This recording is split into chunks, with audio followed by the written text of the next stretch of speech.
Hi guys, it's KINO. Welcome to another video. So as you can see from the title, in today's reading, we're going to be finding out what's happening in your love life in the rest of 2022.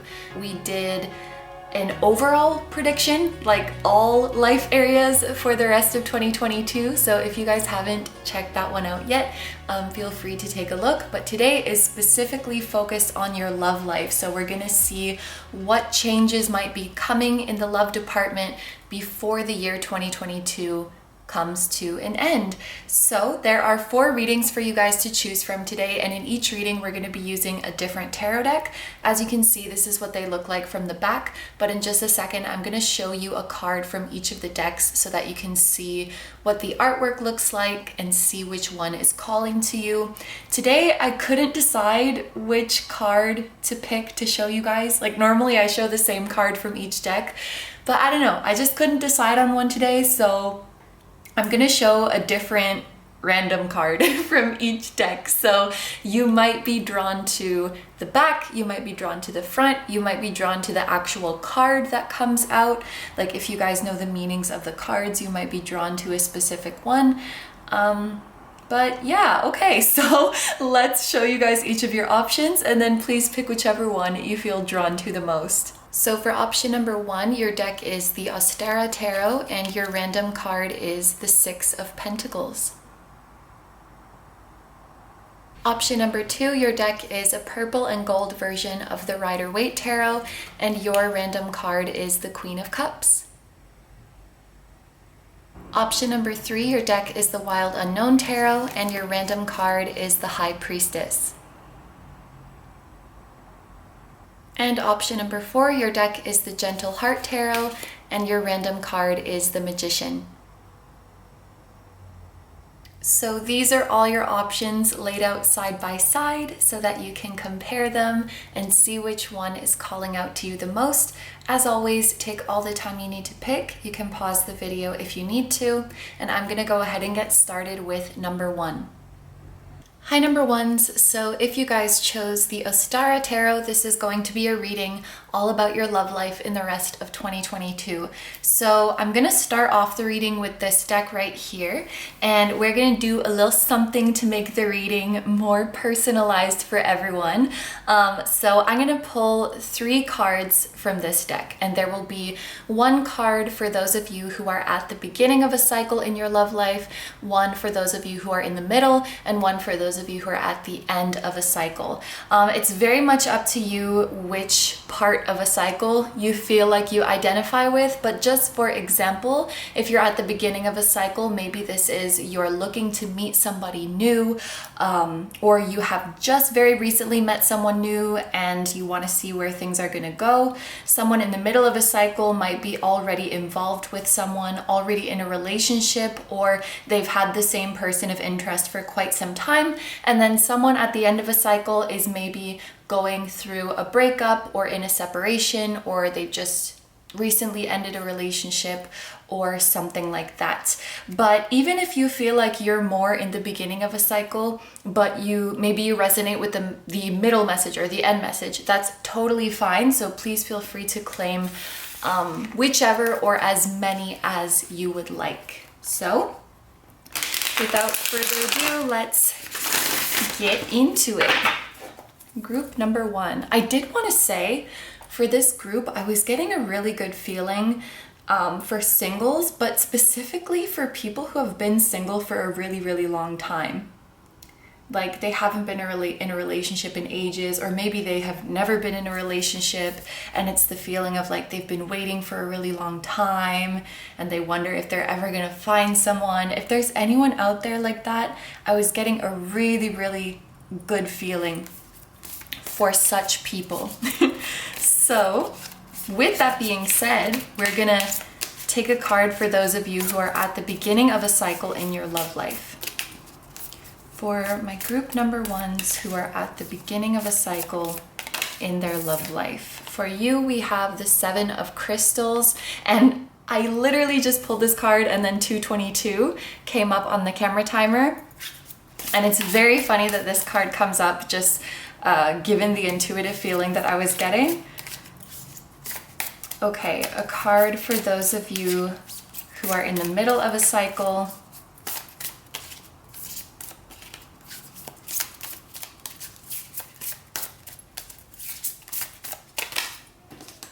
Okay, we have the Knight of Crystals.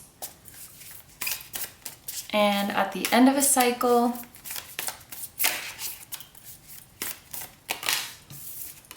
we have the Three of Swords. Okay, so I'll go through these in order. Remember that you're totally free to claim whichever or however many messages, regardless of where you might find yourself in your love life.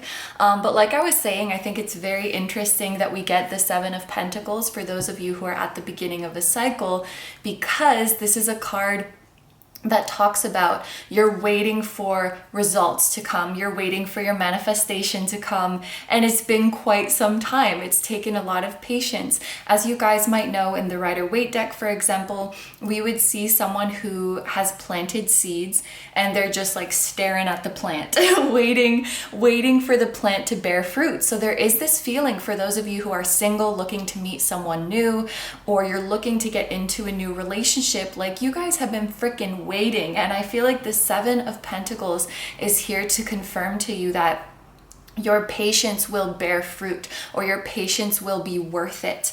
I'm really thinking of the expression like good things come to those who wait, and like this is going to be worth the wait for you.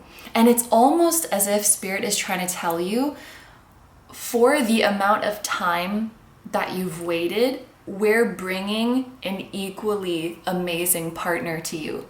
So if you've been waiting for a really, really, really long time, the love that is coming to you is going to be really, really, really worth the wait.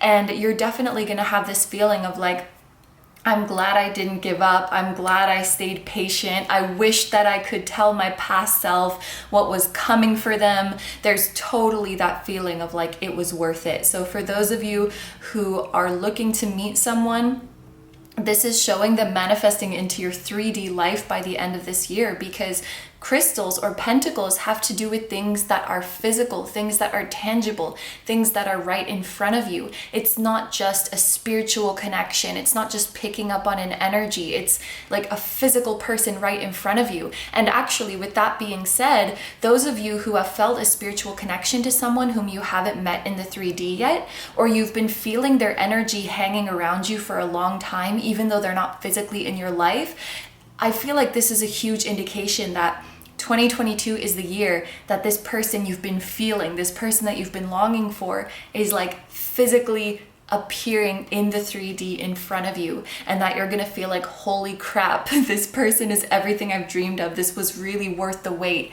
And yeah, I was gonna say, like, I know that if you've been waiting for a long time, maybe just hearing someone say that, it's like, oh sure, but I'm telling you, like, I was literally getting this feeling before I started filming, like, people who've been waiting for a long time are gonna get some good news in this reading. Like, I was feeling that even before I started filming. And then you got the frickin' Seven of Pentacles, which is like, you've been waiting and waiting, you've planted your seeds, you've set your intentions, you've been waiting, and now it's finally bearing fruit. So it really bears repeating. It's worth the wait, and good things come to those who wait. Yes. Okay, so moving on to those of you who are in the middle of a cycle, we have the Knight of Crystals, or the Knight of Pentacles. So for those of you who are already in a relationship with someone, or you're already involved with a person of interest, things are moving along smoothly. It's basically business as usual, this Knight of Pentacles. So if you're with someone right now at the end of 2022, you're probably still going to be with them. If you're involved with a person of interest at the end of 2022, you're still going to be involved with them. You guys get the picture. Like, things are steadily progressing. I will say that the Knight of Pentacles is pretty slow. So like, it's not a card that would indicate a high likelihood of things changing or things moving quickly. So, you know, let's say you're in a relationship with somebody right now, it's kind of unlikely that, you know, big things would change or that you would move to the next level. So, you know, like engagement or moving in together or meeting each other's family or whatever the next step might be. The Knight of Pentacles doesn't really give the feeling that we're making these big leaps, at least by the end of the year.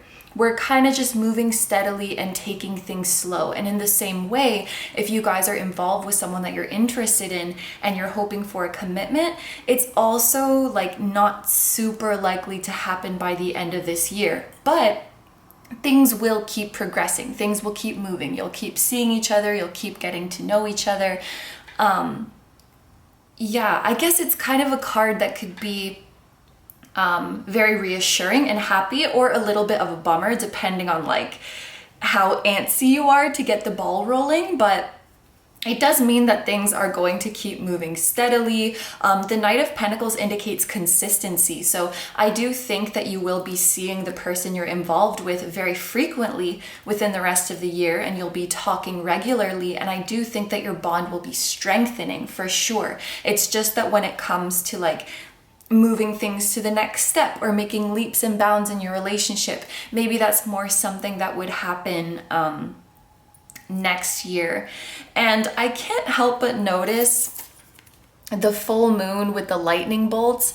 I definitely think that this slowness is not for a lack of emotion. It's more like somebody's being cautious, somebody's being conservative, because he has his back turned to the full moon, which tells me like someone has very, very strong feelings, but they're either ignoring them or they're just trying to play it cool. They're just trying to keep them at bay. So, and you know, this is not necessarily a bad thing. Maybe you or the other person has a history of rushing into relationships, or has a history of like rebound relationships, and then, you know, things don't end well. So maybe somebody is intentionally saying like, I really want to do it right this time. I really want to take things slow. And that can definitely be a good thing, right? You don't want to rush into relationships anymore. But on the other hand, it could also be like someone feels really, really strongly for the other person, but is maybe kind of afraid of addressing those feelings. But it does feel like the slowness is intentional in some way, whether that's you're intending to take it slow or this other person is trying to take it slow. It has to do with how someone's feeling more so than external circumstances, I would say, is the case for most of you. But things are moving and things are solid. That's the most important thing. Things are solid and secure for sure with this Knight of Pentacles. So moving on to the next card, this makes sense, I think, for an end of a cycle, having the Three of Swords, because the Three of Swords has to do with sadness and heartbreak and letting out those negative emotions. So if you guys have gone through a breakup or gone through a separation, in the rest of this year could be a time to, you know, purge those emotions, to let it all out and allow yourself to feel everything and to process everything. And really, I want to say not to set a standard for yourself of like how long it should take you to move on, or to feel bad if you're still missing someone.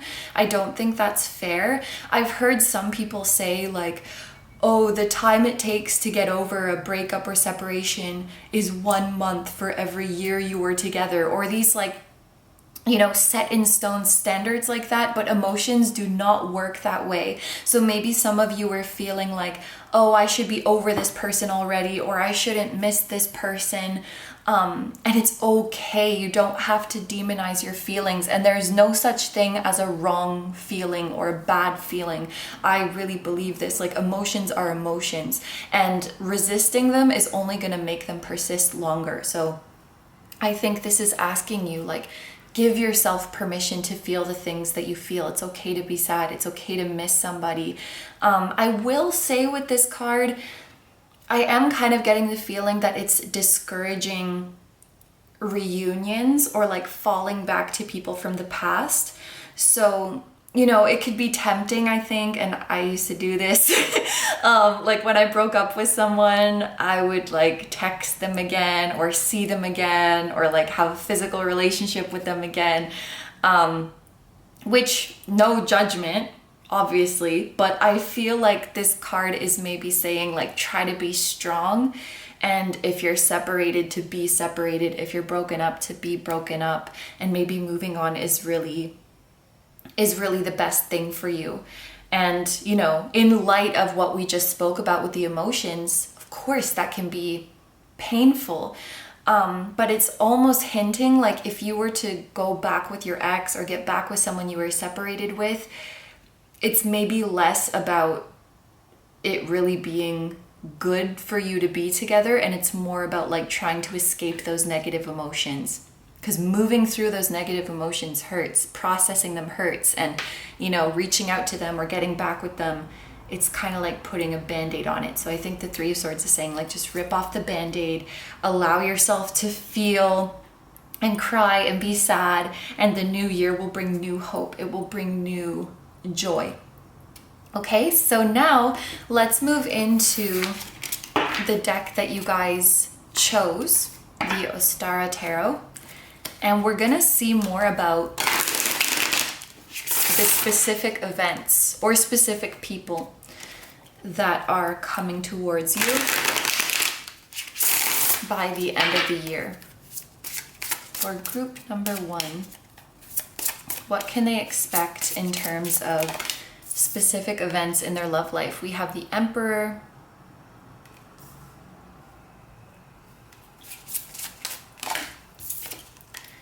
the Moon,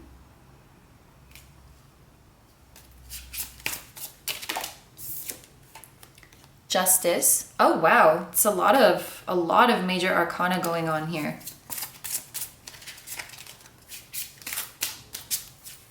Woo! And then we have the Nine of Swords. Okay. So yeah, like I said, 3 out of the 4 cards are major arcana. So, oh, is that the Seven of Pentacles? I just looked at the bottom of the deck energy and there's a Seven of Pentacles, which is the card that came out at the very start. I'm gonna put it right here. Yeah, I'll put them together. Like, okay. There we go, like this. So double Seven of Pentacles that has come out for you guys. So I do feel like the overall energy is that if you're patient and consistent, it's going to be worth the wait. So that goes for everybody, regardless of which part of a cycle you find yourself in.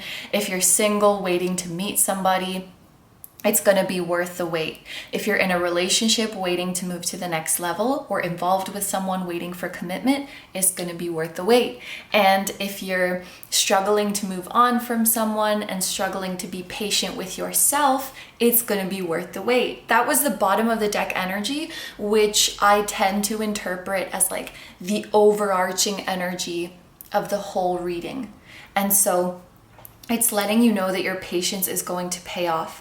I think for most of you who chose this reading, I feel like 2023 is like when the really good stuff is going to start to happen for you. And the rest of the year is more about like, just hold on.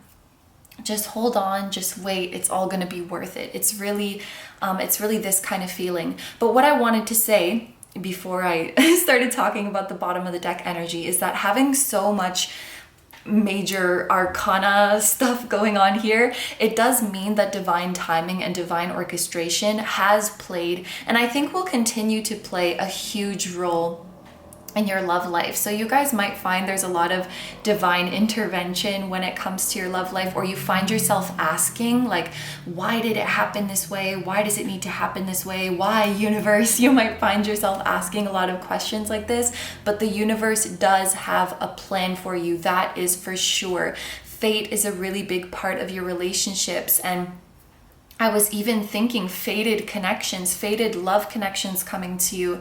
And then when I saw this little raccoon family, I thought of like a soul family all snuggled up together. So a lot of you guys are preparing to enter into relationships with members of your soul family, people with whom you share a soul connection, a spiritual connection, a past life connection, and from whom you will learn very important lessons in this lifetime.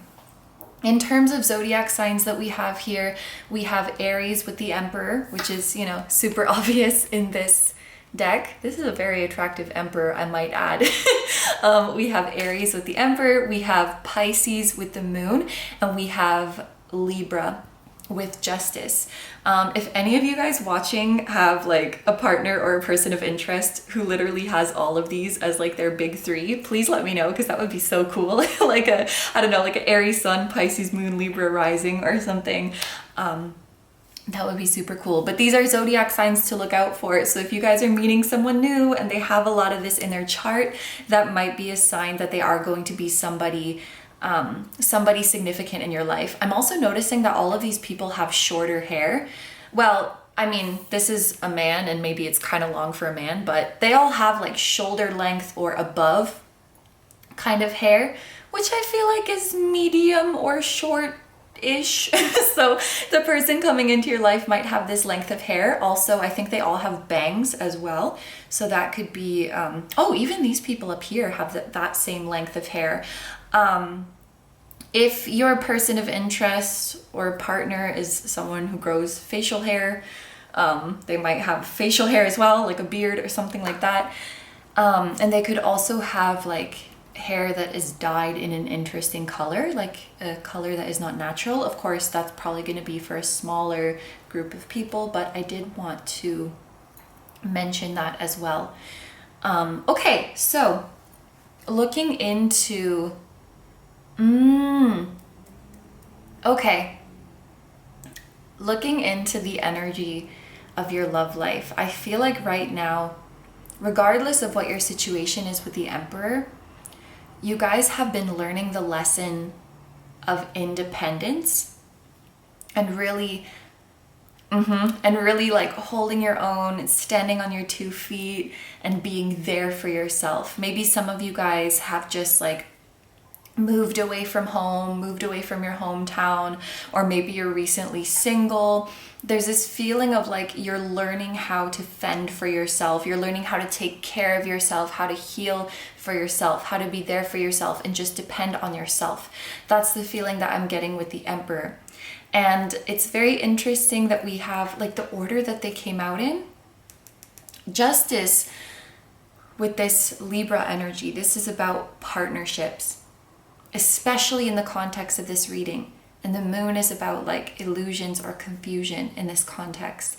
I feel like on your journey towards independence, it's okay to remember, or no, it's important to remember that it's okay to still want partnership, and it's still okay to rely on other people.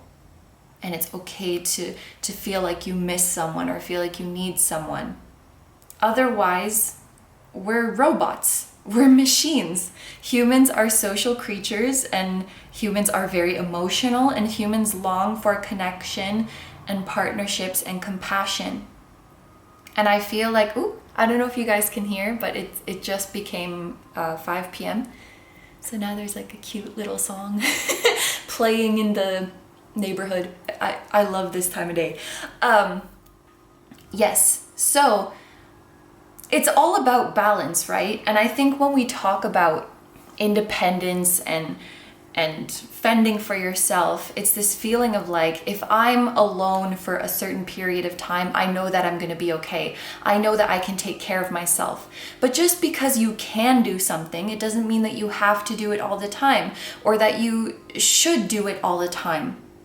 Or it doesn't mean that you shouldn't go to other people for it just because you can do it by yourself. This is kind of a weird analogy, but it's the same logic as saying, because I know how to cook my own food, I should never go to a restaurant. And I know that's a very bad analogy because like you could go your whole life without going to a restaurant, but you can't go your whole life without partnership. But just so you guys get like the logical fallacy of it, like just because I can heal myself and take care of myself, that doesn't then inherently mean that I shouldn't rely on other people for healing, or that can't be a beautiful experience.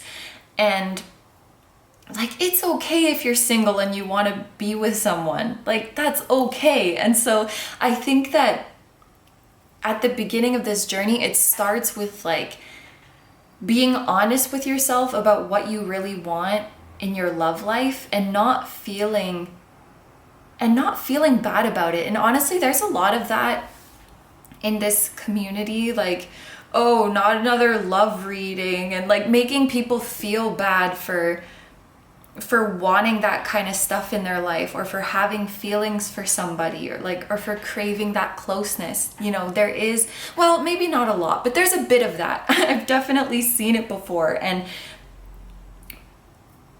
you can be independent and still want to be with somebody and still want somebody in your life. I think that's really what this spread is trying to get at.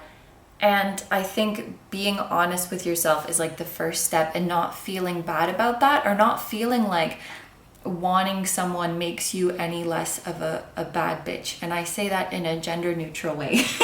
Like, that doesn't make you any less strong, any less independent, any less capable of taking care of yourself. It's a balance. You can have both. And I think what the moon is talking about is like that illusion of it's one or the other. And that's like a spiritual teaching that I really, really resonate with, is this and that are true. And, you know, often it could sound like spiritual teachers are contradicting themselves, or just like teachings out there are contradictory, but it's because they're both true. This and that are true. And I'm just thinking about like the energy of someone who's trying to take it slow. Maybe some of you guys, like in previous relationships, have become like too dependent on your partner, or too attached to your partner.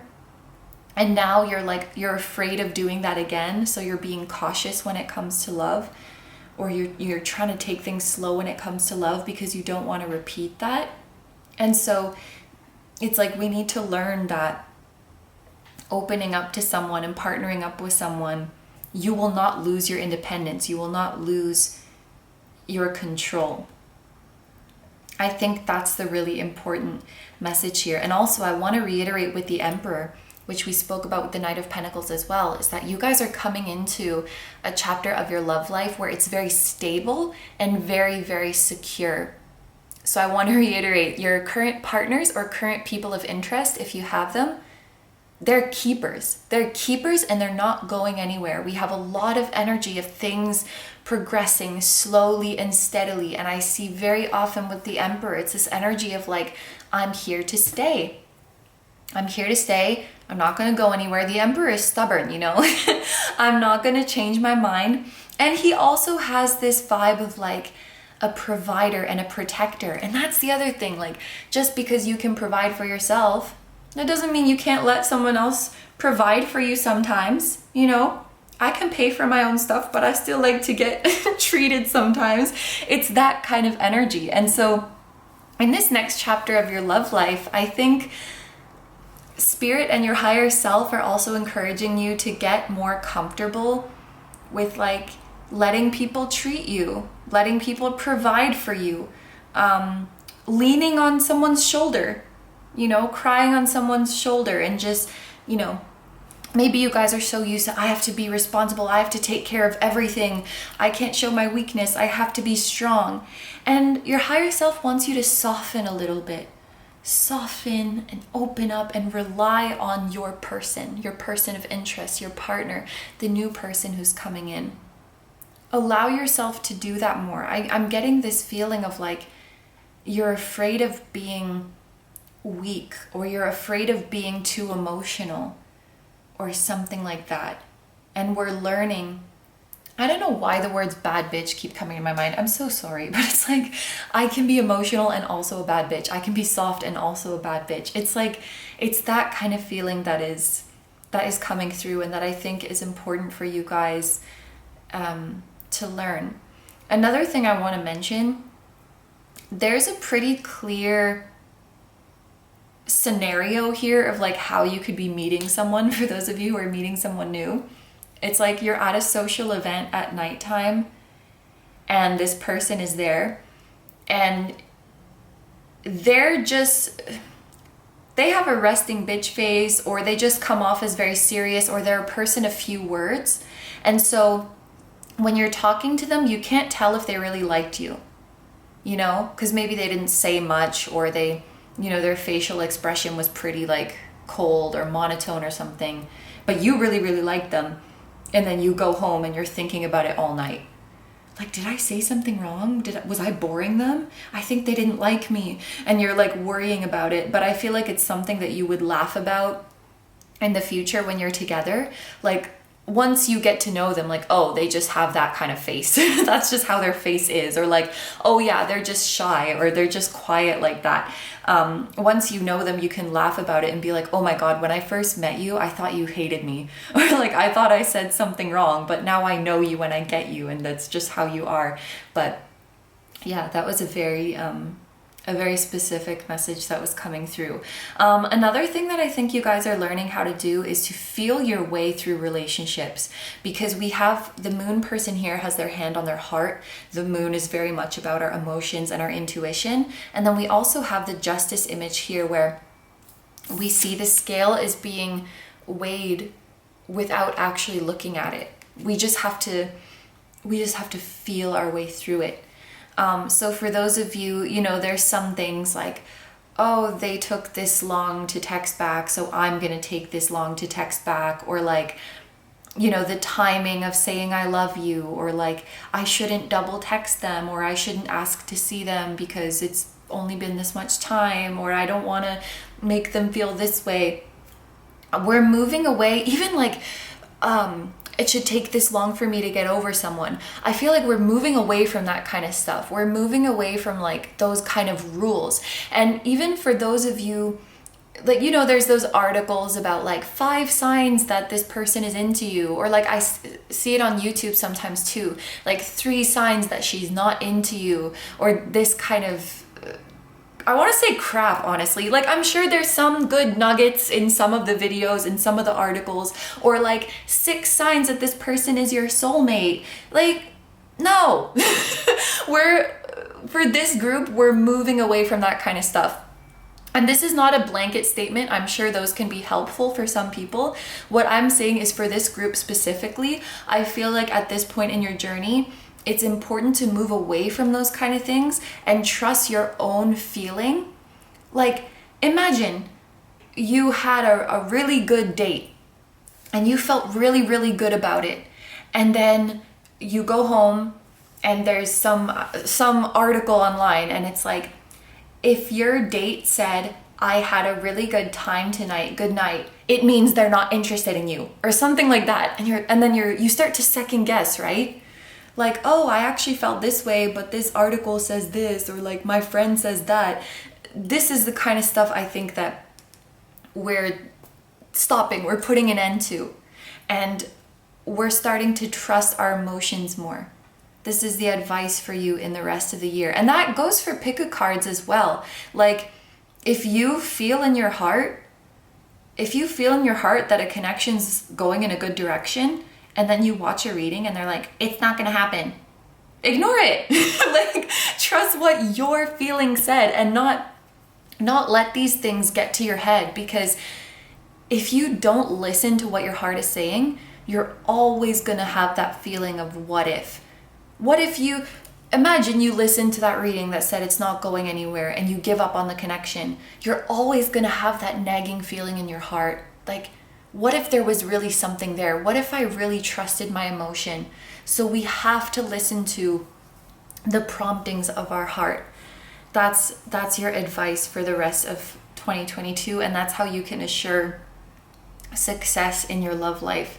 And like I said, a lot of you guys are in fated connections, or you're about to enter into fated connections, or the person you're currently involved with is a fated connection. But like, I feel like you guys overthink. And it's so interesting that I think this is a black jaguar, if I'm not mistaken, but these black wildcats, or like big cats, they make me think of personal power. And you guys, it's like, you're so freaking powerful, but your head gets in the way. It's like that story about the lion who thinks he's a sheep.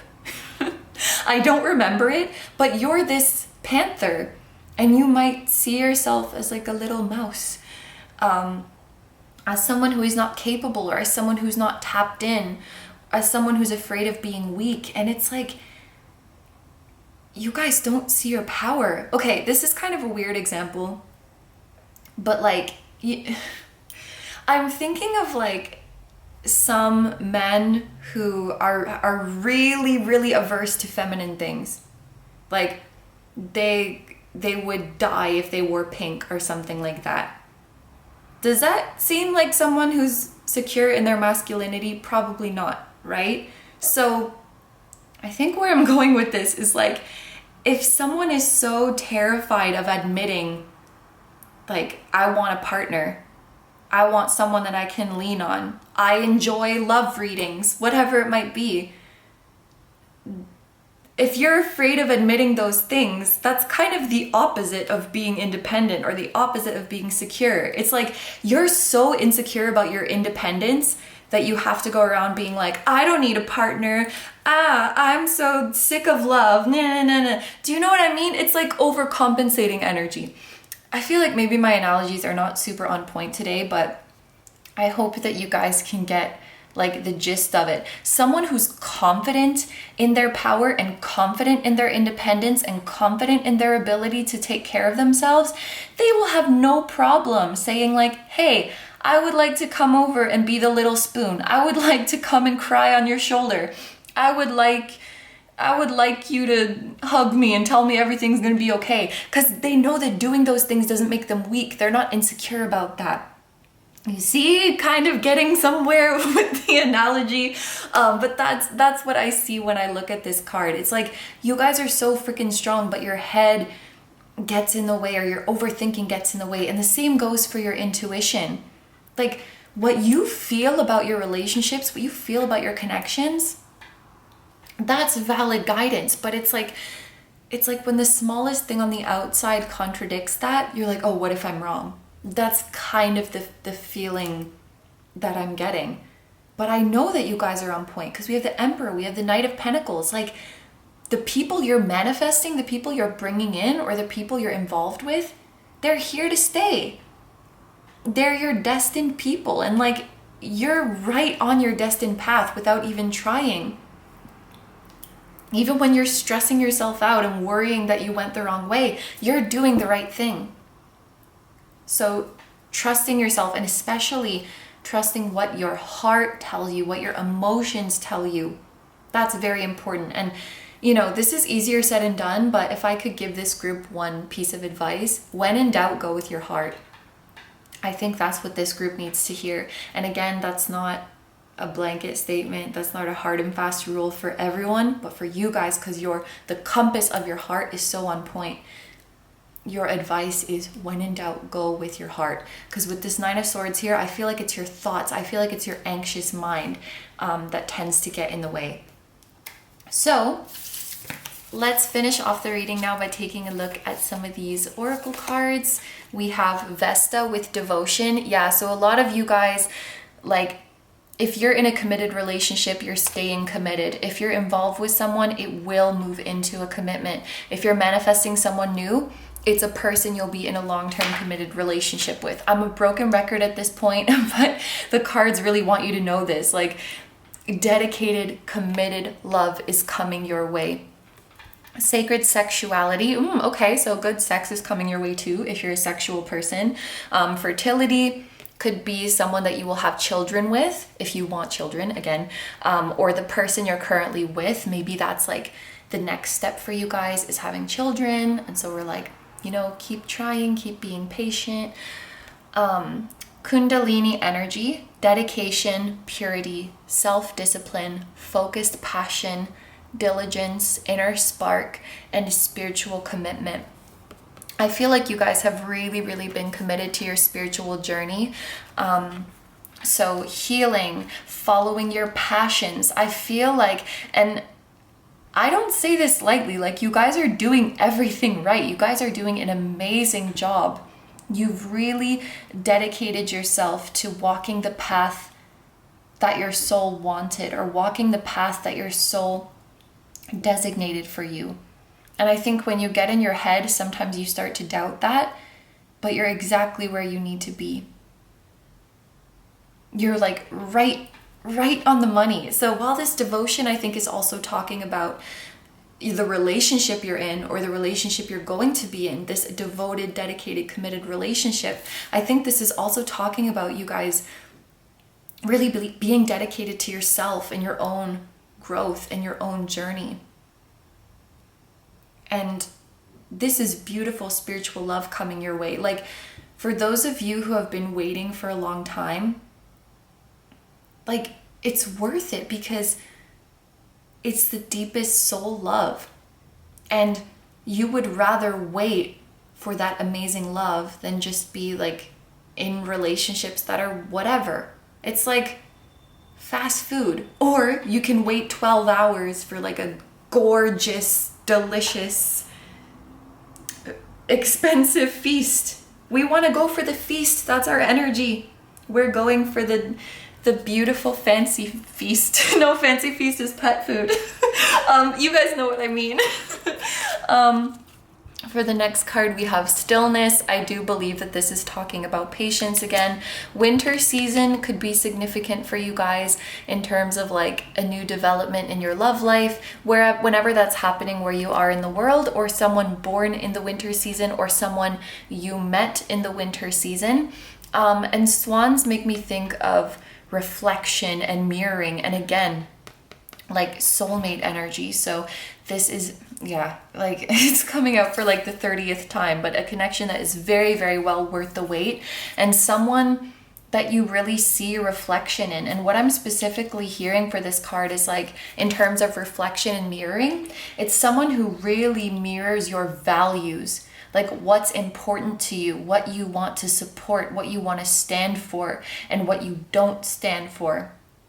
So your values are the same. So that's really good for long-term relationships. That's really good for starting a family. Again, if that's something you want. We have very soon, clearly decide what you want so that it comes to you now. And maybe this has to do with you guys like being honest with yourself about what you do want and saying like, yeah, I do want that, and I'm not ashamed to say it. And then finally, we have healing is happening. Oh my gosh, I literally used this word, the word soften. That spirit and your higher self are wanting you to soften. You're not broken. Trust the process. It's safe to soften. Yes. Trust the process also makes me think of like, oh my gosh, being on the divine path or being in the divine plan. And we saw with this plethora of major arcana that the journey you're on in your love life is a very fated one. And it's interesting too, like you're not broken. Allowing yourself to be open about your vulnerability and understanding that you're never going to be perfectly healed. That's not a thing. And you're never going to be perfectly strong. I'm thinking of, oh my God, what is it called? Kintsugi, or like wabi-sabi. No, wabi-sabi is like the beauty and imperfection, I think. And kintsugi is when, it's like the Japanese art where when some ceramics broke, you fill it in with gold. So it's like it makes the cracks beautiful and it adds to the story of the ceramics. And so you're not broken, and even whatever experiences you guys have been through in previous relationships or in your childhood, or if you've ever felt like something's wrong with me because I'm single, or something's wrong with me because I keep going through these patterns in relationships. No, you're a human and you're here to learn. And relationships are like the hardest freaking part of life, the relationship with yourself and others. And we're going to make mistakes. There's no one on this earth who is not broken, who is fixed, who is healed, who doesn't struggle. That's not a thing. So what we're not gonna do is hold ourselves to these honestly ridiculous standards. Like, I can't crave compassion because that makes me weak, or I'm not ready for a relationship, or this relationship isn't good for me because it doesn't match what this list says or what this like standard says. We're gonna stop doing that and trust in our own process and trust in our own heart. Let's look at the letters, because I like to do that like initials thing. If there's repeating letters, we have repeating V, Vesta, Very, repeating S, soon, stillness, and repeating H, healing is happening. So V, isn't that VHS? VHS. Maybe, well, that's going to be a lot of people. I was going to say like you or your partner or your person of interest grew up in like the VHS era, which is like 90s and earlier, I think. Or were they around in the early 2000s? I don't know, it's blurry. Anyway, but no, I usually would use these as like initials. So VHS, it could be the initial of obviously it doesn't have to be all of them. It could just literally be only one. First name, middle name, last name, the name of a city that is relevant, whether that's where they're from or where you met, the name of a country that is relevant, or something like that. It could also be Virgo. Virgo starts with a V. Scorpio, Sagittarius, September. I might be forgetting some, but those are the ones that are coming to my mind right now. So that's what we're gonna go with. But group number 1, those are all the messages I have for you. So I'm gonna end the reading here. Thank you very, very much for letting me do this reading for you. I hope you have a wonderful day or night whenever you're watching, and I wish you all the best. Please take good care of yourself, stay healthy. Don't forget to like, comment, and subscribe if you feel like doing that. I also have a Patreon, so if you guys are interested in seeing even more exclusive pick-a-cards where you get to choose the topic, that will be linked down below too. And I have a music channel. The song that you guys heard at the very start of this video was an original song, so if you're interested in listening to that one or any of my other songs, the music channel will be linked down below for you as well. Group number 1, I'm sending you guys so much love, and much love to your spiritual team as well. And I will see you guys in the next one. Bye-bye! Hi number 2s, so if you guys chose the purple and gold Rider-Waite deck, this is going to be a reading all about your love life in the rest of 2022. So I'm gonna start off the reading with this deck here. And to make the reading a little bit more personalized, I'm going to be pulling 3 cards from this deck, and there will be 1 card for those of you who are at the beginning of a cycle in your love life, 1 card for those of you who are in the middle, and 1 for those of you who are at the end. It's totally up to you where you feel like you are at, where you identify in the cycle, and you can also decide after you see what the cards are. But just for an example, the beginning of a cycle would be something like maybe you're single and you're looking to meet someone new, or you've just recently met someone but you're still in like the early stages of your connection. The middle of a cycle would be you're already in a relationship with someone, or you are involved with someone, or you've had the same person of interest for quite some time. And then the end of a cycle would be you are going through a breakup, or you're in a separation, or something like that. But with that being said, you are welcome to claim whichever message you want, or even all of them. So even if you feel like you're at the beginning of a cycle in your love life, if you resonate with the end of a cycle message, please feel free to claim that. Yeah, okay, so let's shuffle our deck and see what we got for our personalized messages. So we're starting off with a message for those of you who are at the beginning of a cycle in your love life. And for you, we have the 4 of Crystals, or the 4 of Pentacles.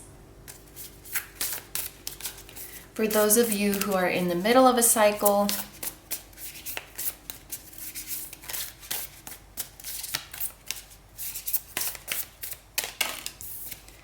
we have the King of Crystals, or the King of Pentacles. Ooh, I like that. And for those of you who are at the end of a cycle, we have the 6 of Wands. Okay, so we'll go through these in order. Starting off with those of you who are at the beginning of a cycle, we have the 4 of Pentacles. There's quite a few different ways to interpret this card. The first one that I want to say is that you guys are very much on the right path. This is like my personal interpretation that I always attribute to this card. You are on the right path. You're divinely guided. Everything is happening exactly as it should. Now, another meaning of this card is something about like tenacity, I think is the word, like holding on really tightly to something. And on one hand, I do believe that this is your spirit guides encouraging you, keep holding on, keep holding your vision, keep being patient. But it can also have this kind of implication that we are holding on too tightly to something, or we have like attachments to something. As you guys might know, in the Rider-Waite deck, for example, and in a lot of other decks, we see someone who's like clutching really, really tightly onto their coins and is even standing on their coins so they can't get away. And it can have this feeling of holding on too tightly. And what I can't help but notice in the artwork of this card is like, it looks like this person it almost looks like they're digging in the mud for something. And it's almost giving me Four of Cups vibes in this deck. It's like your spirit guides are shining this light down on you, like, hello, we're over here. And you're like, I gotta find this, whatever it is. I gotta keep digging through the mud and finding what I'm looking for. It's almost like spirit is offering you an easier way, or spirit is offering you a path of less resistance, but you're so fixated on something, you have your heart so dead set on something that you're not seeing this light.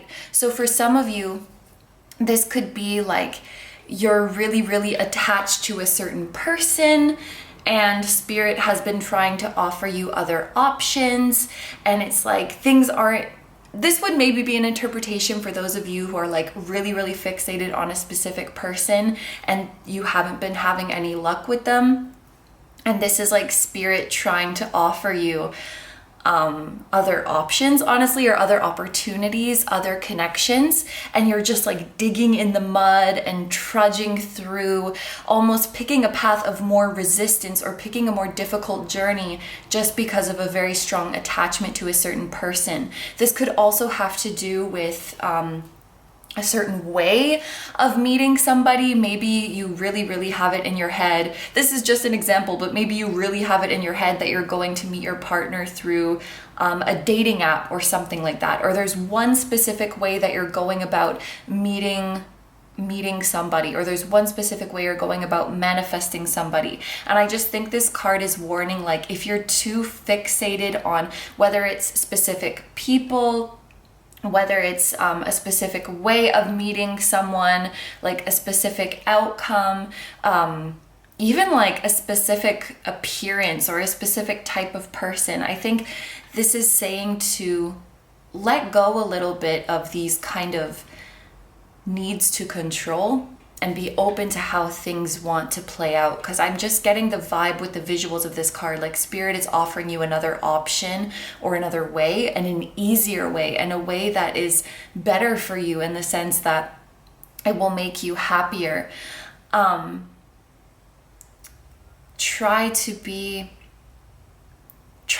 open, I think, is the main advice that I could give you guys.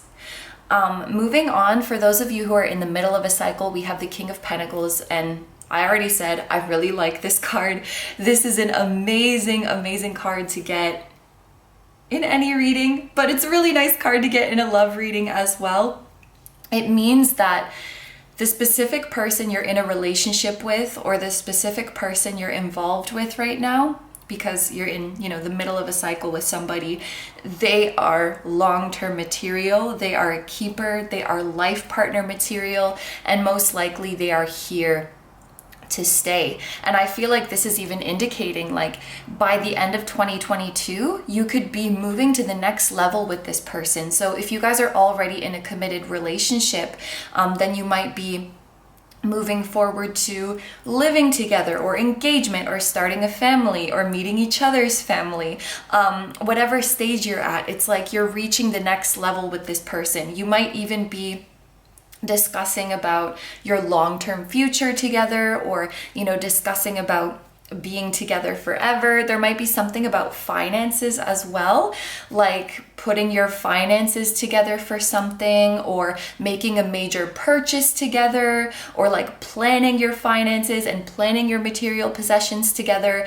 And there's that feeling of commitment that goes with that, because it's like, if we're putting our money together, or if we're doing some kind of joint ventures with our money or possessions, that's like That's a pretty big commitment. That's like, we plan to stay together. For an example of material possessions, this could be like, maybe you're seeing someone and you start like leaving your stuff at their house, or they start leaving their stuff at your house, or you start to have each other's stuff and keep each other's stuff with you, because it's like, oh, I know I'm gonna be seeing you all the time, so it doesn't matter.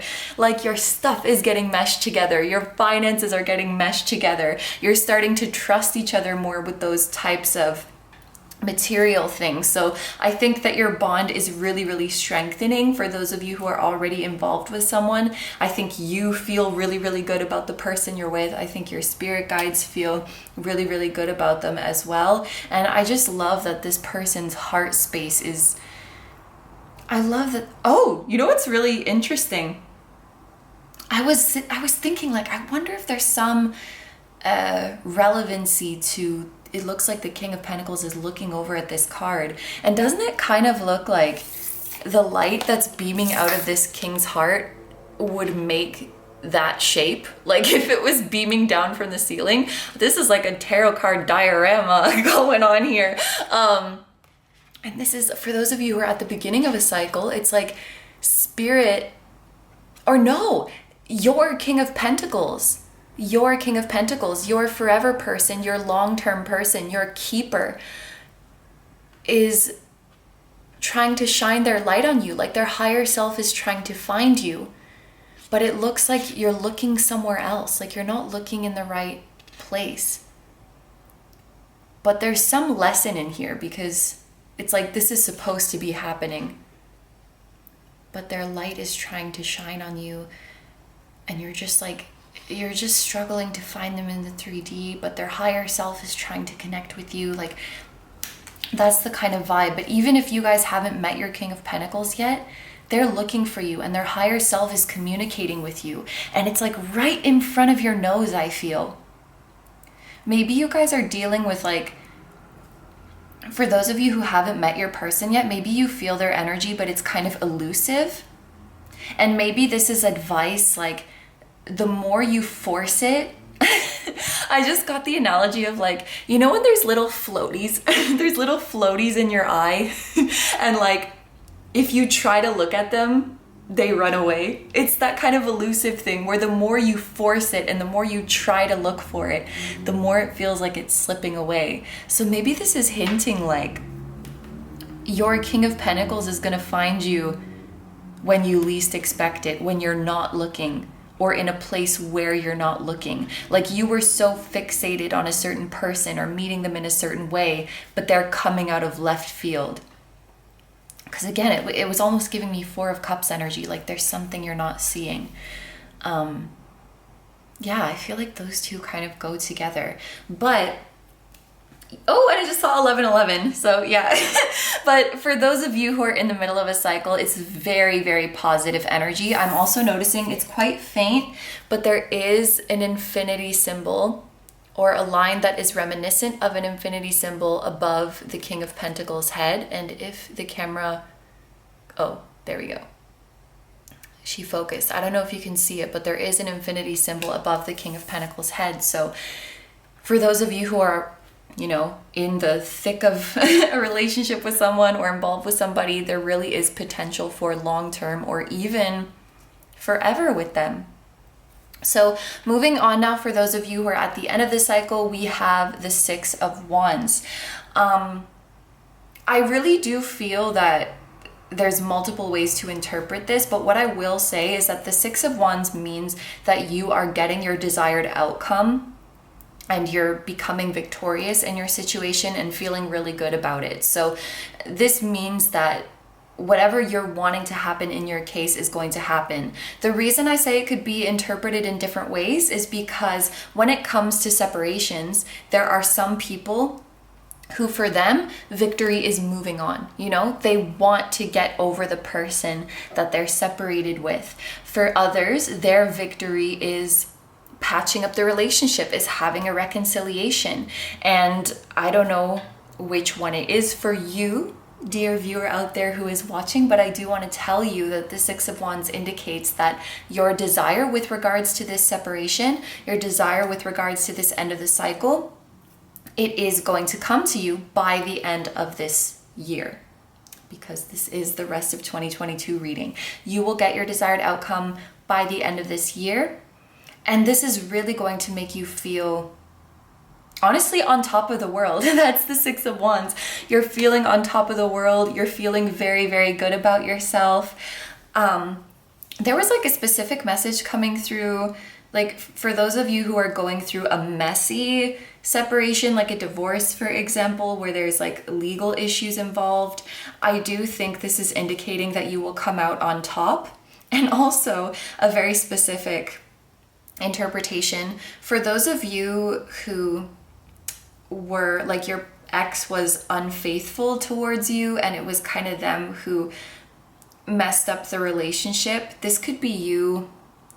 It's like you're getting your satisfaction because they're getting their karma. They're realizing how much they fucked up and they're realizing how much they miss you. And you're like, too bad, I don't know what to tell you. Like, it was your choice and I'm moving on now and I'm living my best life. So some of you are getting that kind of satisfaction as well. But like I said, for those of you who are wanting reconciliation, this is also indicative of that. It's getting what you want. It's getting what will make you feel confident. It's getting what will make you feel empowered. It's getting what will make you feel good. So this is what I'm seeing for our little personalized section of the reading. So let's finally get into the deck that you guys chose.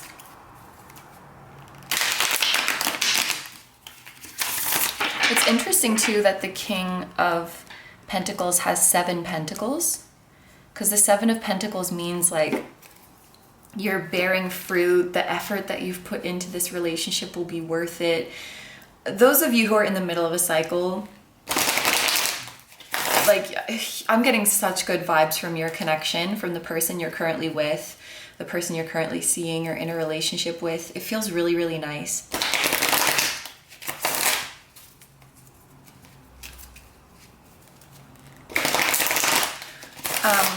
For those of you who are looking to manifest someone new into your life, I'm just looking at the physical appearances of these people because they look quite realistic in this deck.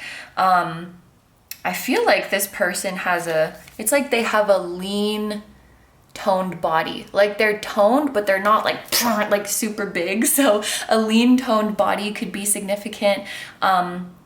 If they are male or if they're masculine, then they could have quite short hair. If they're a woman or a femme person, then they could have quite long hair.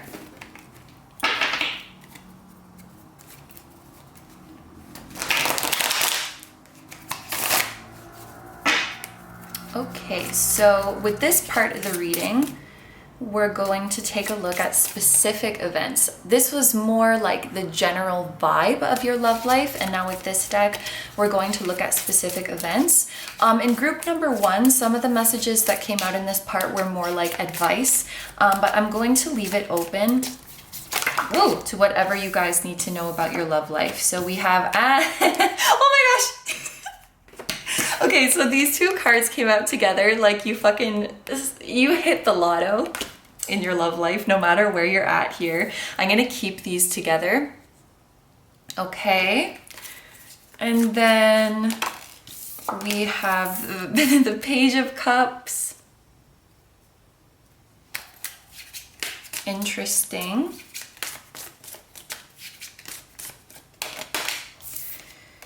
We have the 10 of Wands, and then at the bottom of the deck, we have the Death card. So I'm gonna think of this as like the overarching energy of your love life. First of all, a Scorpio person could be significant, and there's a lot of indications of water signs here because the Knight of Cups and the Page of Cups are both water signs. The King of Pentacles is an earth sign, so it could be that as well. But yeah, Pisces, Cancer, and Scorpio I think are coming through the strongest, and especially Scorpio with Death here. And then there's a little bit of earth as well, which is Taurus, Virgo, and Capricorn. In addition, Scorpio season could be significant because, you know, there's going to be a Scorpio season before 2022 comes to an end. So that could be a significant month for you guys, especially the month of October. So like late October, aka the beginning of Scorpio season, because we have 2 number 10s here, which are like, you know, October is the 10th month. So yeah, October and November could be significant for you guys, basically. But yeah, it's very interesting that we have the Death card, because I was talking about with the 4 of Pentacles, like everything that's happening in your love life is supposed to be happening. And even if it doesn't look that way, you are on the right path. Even for those of you who resonated with this beginning message, something about this, like looking for love in the wrong places, or like struggling with control issues, struggling with attachments, even if that's out of alignment, it's still a part of your journey. It's still a part of the journey that your soul designed for you, because a lot of times, not all the time I think, but a lot of times when our souls choose lessons to learn, we learn them through contrast. So if we want to learn in this lifetime what surrender feels like, then we're going to struggle with control issues. If we want to know in this life what acceptance feels like, then we're going to experience rejection. It's that classic tale as old as time. We have to know the dark to know the light, and vice versa. So sometimes we have to feel unalignment or disalignment, whatever it is, to learn how to be in alignment. So again, even if it doesn't feel that way, I think you're very much where you're meant to be. You're very much doing what you're supposed to be doing. And it's the number 4 that makes me think of that. We have a 4 on the 4 of crystals, and then death, the number 13 adds up to 4. And this is a number that talks about structure and divine order. And I feel heavy elements of destiny in it as well. So your love story, or what you're going through in your love life, it's very much in alignment with the divine order of what your soul designed for you. But with death here as the overarching energy, regardless of what messages you resonated with, by the end of this year, you are going through some sort of evolution, some sort of transformation in your love life. For those of you who are at the beginning of a cycle, then this is likely, you know, this new person coming into your life, and essentially you're entering into a new chapter of your life, because this is your King of Pentacles. This is someone very significant and very long-term coming into your life. So it kind of feels like the beginning of a new era. And the entrance of this person in your life coincides with you learning how to release. And the Death card is also about release. We're moving from an energy where we feel like we really need to hold on very, very tightly to one of release, to one of surrender, to one of allowing. You guys could have also been through an energy where it's like you were afraid of passing up on offers, because you were like, but what if this person is the one? Or like, what if I'm not going to find another offer? Instead of just letting go and letting people come in and out as they pleased, or as life would happen to have it. Like anytime you met somebody, or anytime it seemed like maybe there could be something there, it's like you got really, really fixated on it. And maybe we're letting go of that energy as well. And just when someone new comes in, we're like, okay, there could be something here. There could also not be something here. And that's okay. I feel like we're moving into just an open and allowing and go with the flow kind of energy. And it's like, I feel like it's like the second you slip into that energy, that's when this King of Pentacles can find you. That's when you'll see his light. But even for those of you who are with somebody, you're going through some sort of evolution as well. Like we mentioned before, you're moving up to the next level. So this could be a new chapter of you guys living together, or being married, or having a family, or having your material assets together like we talked about before. That's actually an energy of Scorpio, or the 8th house is joint assets, other people's stuff, and putting your stuff together. So for those of you who are involved with someone or in a relationship, there's something about like your assets, your possessions, your finances merging together in some way. Whether you're buying something together, or like I said, you're, you know, leaving your stuff in each other's space because it doesn't matter. It's like what's mine is yours. Your house is my house is your house. Your worlds are coming together like that.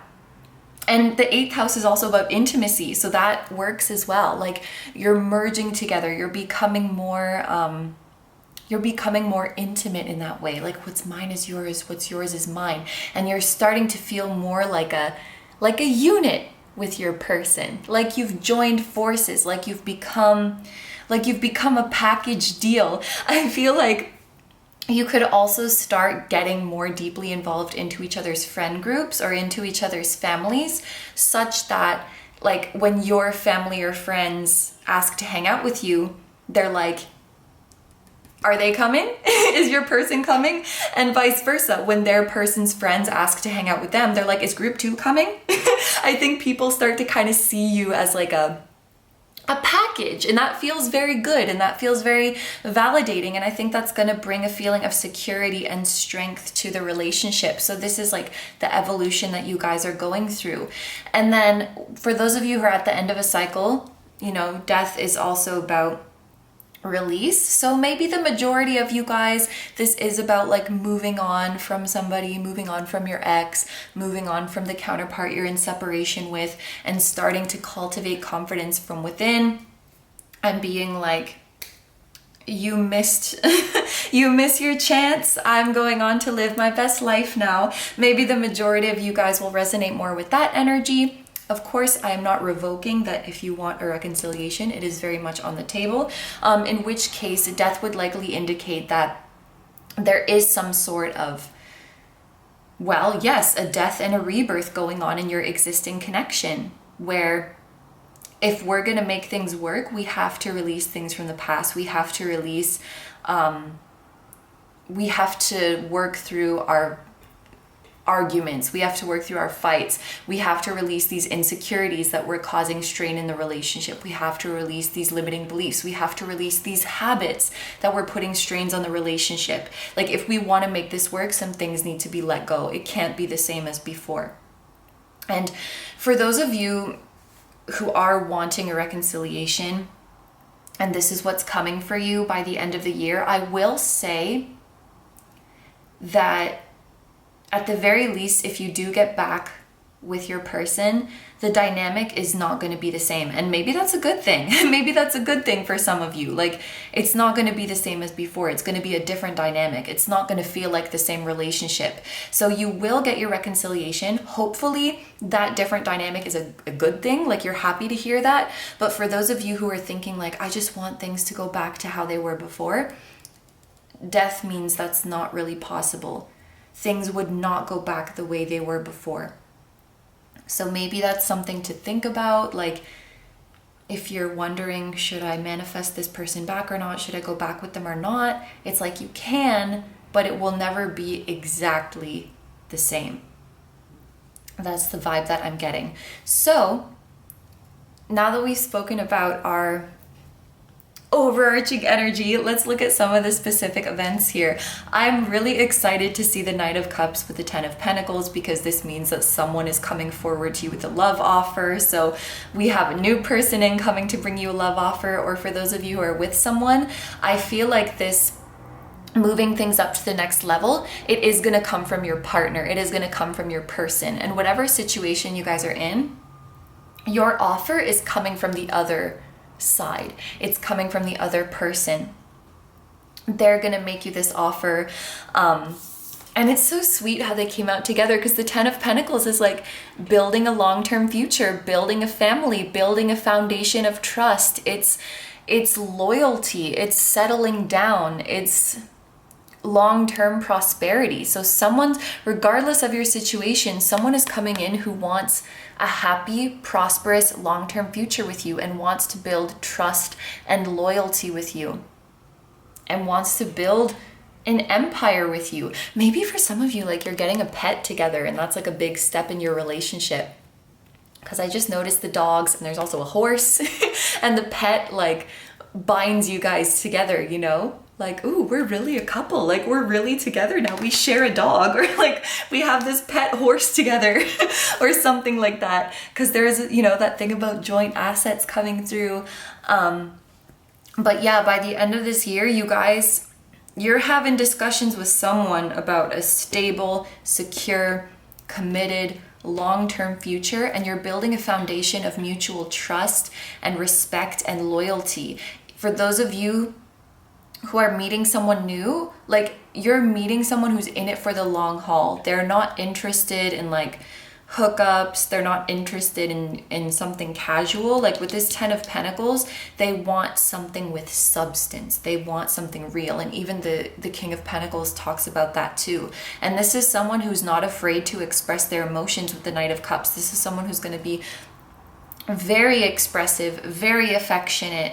It's like gentle person energy, gentle man, gentle woman, gentle person energy. It's like a chivalrous kind of energy, regardless of their gender. Someone who's very polite and respectful towards you, probably is a little bit more traditional when it comes to dating. And I feel like it's someone who would be very intentional when it comes to planning what they want to do with you. So this is not really someone who's like, oh, I happen to be free for these 2 hours, like, you want to come over and watch a movie or something. They're like, I want to take you out. I did my research and I found this beautiful place and I think you would like it, and I would like to take you here, and I'm going to treat you because I'm taking you out.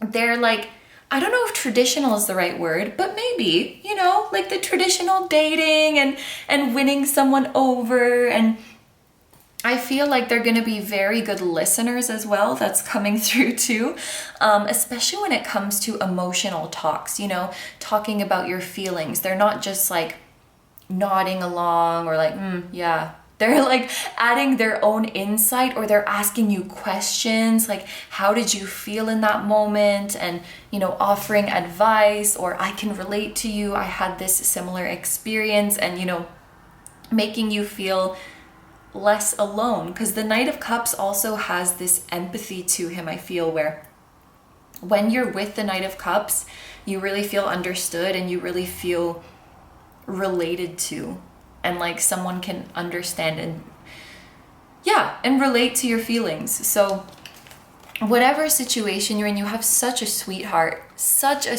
coming into your life who wants something long term. And, you know, they came out in this order. So this is what the Knight of Cups is moving towards. And I think that's really sweet. Like, this Knight of Cups is being open, is opening their heart, is being emotional, is being honest, because they understand that a solid foundation requires those things. We can't build a solid foundation together if I'm hiding my feelings. So I have to put all my cards on the table. I have to show you how I'm feeling. So for those of you who like, this is someone new, a surefire sign is that they're going to be very open about how they're feeling. And the dates are going to feel very intentional. Not like, oh, I just happen to be free right now and it's convenient to see you. It's going to be like, I planned this outing for us. I invited you on this specific day and I selected this specific place just for you. It feels intentional. It feels like this person like purposely planned to make time for you, which is really, really nice. And then we have the Page of Cups, which again is about being open to unpredictability. So like, there's something about, like, for those of you who are bringing someone new into your life, they're coming in an unpredictable way. And it's completely different from everything you've been trying to do to bring someone into your life. Like, if you've been using certain methods to meet someone, they're coming from somewhere completely different. Or like, if you've been really, really trying to manifest a certain person, someone completely different is coming in. And the Page of Cups is asking you to be open to that. The Page of Cups is asking you to be open to that, because it's like, and the 10 of Wands is about like working too hard, pushing too hard, carrying too heavy of a burden. It's like your fixation on a certain thing or your attachment to a certain thing has caused you to work so hard. And something about letting this King of Pentacles into your life, it's like surrendering to an easier path, surrendering to a path of less resistance. I don't know if maybe this is a little bit too personal, but I went through this phase where I thought that somebody was my soulmate, and I felt like I had to make things work with them because they were my soulmate. So even though like things weren't progressing and it was draining, I felt like this is just what I have to do. So there could be something in there like that where you feel like I have to make things work with my person, or like you really, really have your heart set on someone even though it's difficult. And it's like, is there a little bit of like glorifying the difficultness going on here? Maybe I'm just projecting because that's what I went through, but I just wanted to mention in case it resonates with some of you guys, like romanticizing the difficulty of the journey or something like that. And you know, I feel like many of us do go through that. Like we have some programs in our mind, like we need to suffer in order to be happy, or we need to like earn our happiness. So it could be a little bit of that going on, but you're really being encouraged to surrender to a path of less resistance, and to be more open and allow whatever wants to come into your life come in, and allow whatever doesn't want to be in your life to not be in your life, and to not force things. With this 10 of Wands, your love does not have to be forced. It does not have to feel like an uphill battle. I feel like this is surrendering to the ease of this King of Pentacles who wants to come into your life, who might be different from what you're expecting. That's what this little fishy represents. Surrendering to that unpredictability. I do think it's important though that this person finds you, that this person comes to you, because we have the Knight moving towards the Page. The Page just needs to be open. That's the Page's job, and the Knight will come in and find them. So let's move on to some oracle cards now to finish off the reading and see what other messages or advice we have for you. So we have Sagittarius. Right away, what I'm thinking is that Scorpio and Sagittarius season are next to each other. And we mentioned that Scorpio season could be significant. So this could be indicating that like November and December are going to be significant months for you guys. Oh, and we also said October. So basically the last 3 months of the year. Let's go with that. Of course, it could also be that a Sagittarius person is significant, or someone who is from a different country than you. And we have the Explorer, adventurous, so again, being open, distant places, it could be a long distance, or again, someone from a different country, free spirit, clever, travel, philosophy, bold, blunt, impatient, argumentative, independent, ruler of the 9th house. So this could also be indicating, like, if you guys are already in a relationship, you could be traveling with your partner before the end of this year, or making significant travel plans together. And yeah, there's something about like this person is like from another country or from another culture or something like that, or they are very cultured or very educated. And I think that you guys will have amazing discussions. This is definitely not somebody who will bore you. This is definitely not someone who's into small talk with the Sagittarius energy here. They want to discuss big things. They want to discuss big ideas. And I think that could also be something that stands out to you guys. Like if you're meeting new people and trying to identify this person, is that oh yeah, and we saw that before, like they're gonna ask you really insightful questions. I'm just thinking, like, when you're, you know, going on dates and trying to meet people, it can be so tiring to answer the same questions over and over. Like, I'm from here, I went to school here, I do this for a living. And I feel like one thing that might stand out about this person is that they don't ask you those run-of-the-mill questions. They might ask you more deep, like, philosophical questions, or, you know, even questions that are not so safe with argumentative and bold. You know, they could be questions that are like a little bit controversial, or like we're opening up discussion for our unpopular opinions. Like they're kind of daring in their conversation, because it's like, that's how you don't really get to know someone that deeply by saying like, I don't know, so what's your favorite Netflix show or something, or maybe you do, but they're like, you know, they get deeply into it. Like, I don't know, when I have to give an example, I can't think of anything, but like, what do you think the meaning of life is? Or talking about spirituality, talking about your philosophies, talking about your values. And it's like, they're gonna ask you really original, insightful questions where you really feel like, oh, you're getting to know me in a way that others don't. They're exploring you in a way that others don't. And look, we have freaking adventures again. I'm noticing all the birds in this card. Birds, recently there was a reading I filmed, I don't know how long ago it was because time is a blur, but a flock of birds was making me think of soul family. So this could be a soul family member that is coming your way. Birds can also be indicative of communication. So this person will communicate to you very, very frequently. I feel like you'll be texting back and forth a lot, and there's also a feeling of like no pressure, you know, like if I send you a really, really long message and you know you're busy, or you just have the energy to send me a little emoji or just like my message or send something short, like that's okay. It's like when you're texting your best friend, you don't worry about like texting 10 times in a row, or maybe you took a little while to respond, or maybe the volume of your messages is a bit different. It doesn't matter because you're comfortable together. So your communication is going to be really beautiful as well. There could be a lot of texting going on, I feel, or like communicating through social media. I also think, because these are parrots, right?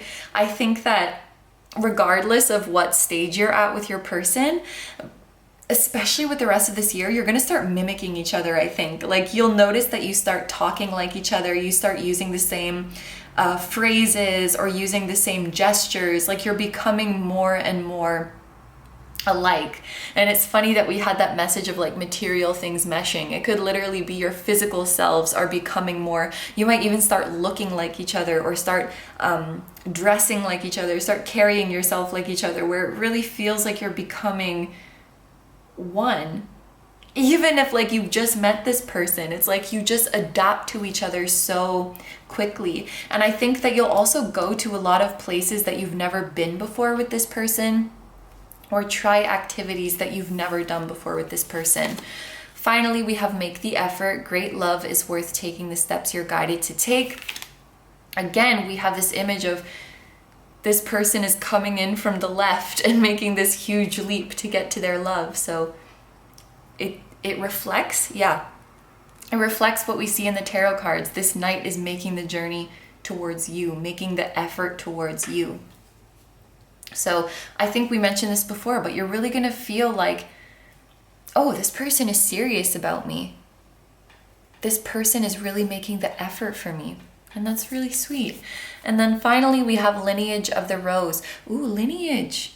Lineage. And we have the 10 of Pentacles. So like, there's vibes of family going on here. So you could be, again, meeting each other's family, or like making plans to start a family, or actually starting a family for those of you who are in a relationship, you know, physical things coming together. Your lineage might be coming together, like your family line, you get it.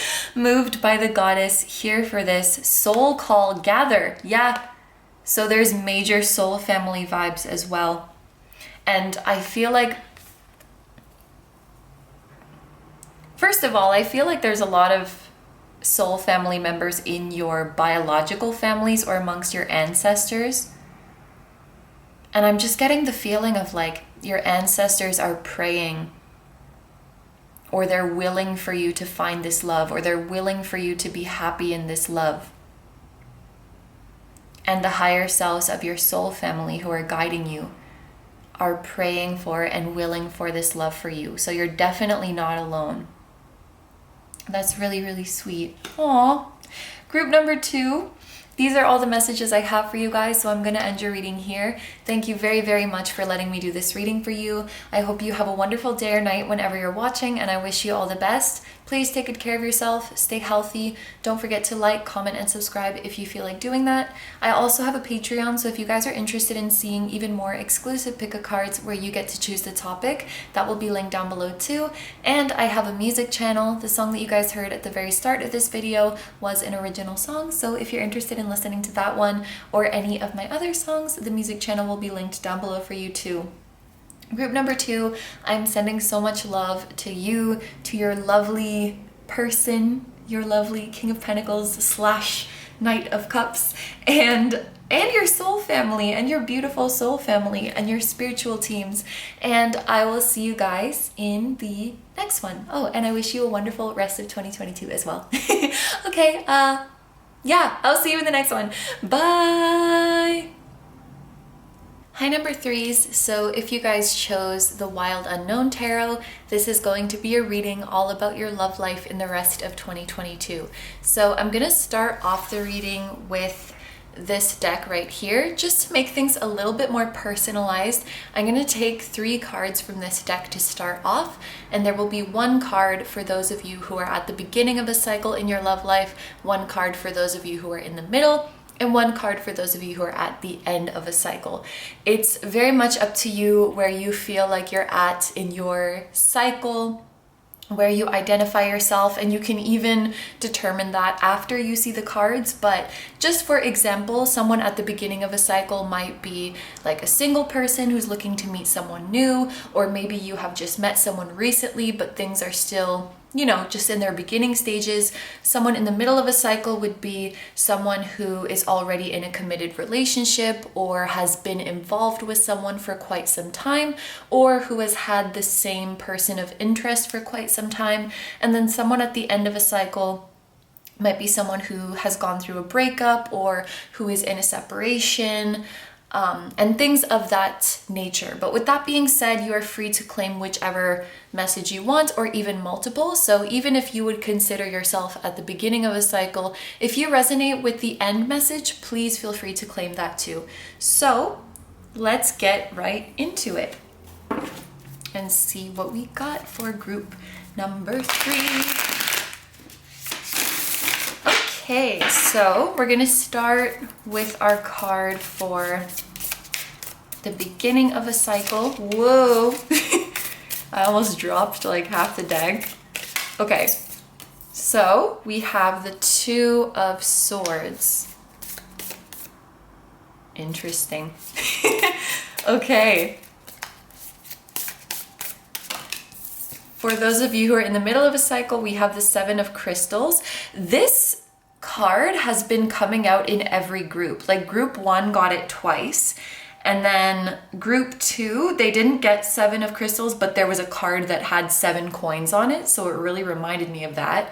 And now you guys are getting it too. So this is like a collective energy, I think, and this goes for whichever part of a cycle you're in, whatever your relationship status might be. What I'm seeing as the energy for us as a collective is that our patience and our effort is paying off.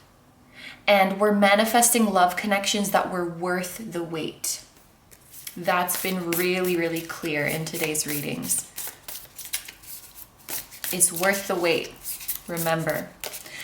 Okay, and for those of you who are at the end of a cycle, we have the Chariot. Interesting. Okay, so I'll go through these in order, starting off with those of you who are at the beginning of a cycle. What I really wanted to say when I saw this card is no pressure. No pressure, but maybe some of you guys are at a crossroads in your life, or before the end of this year, you will be faced with some kind of decision. And there is not really any clear indication of what is the better way to go. And it's a decision that you really have to feel your way through and that you really have to make with your intuition.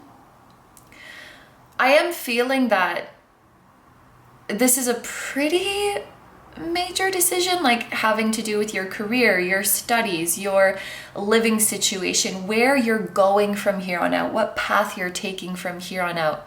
And this is one of those situations where I'm feeling it's like the more you analyze the situation or the more you ask people for advice, the more confused you get, because at the end of the day, you have to make this decision with your gut. You have to make this decision with your intuition.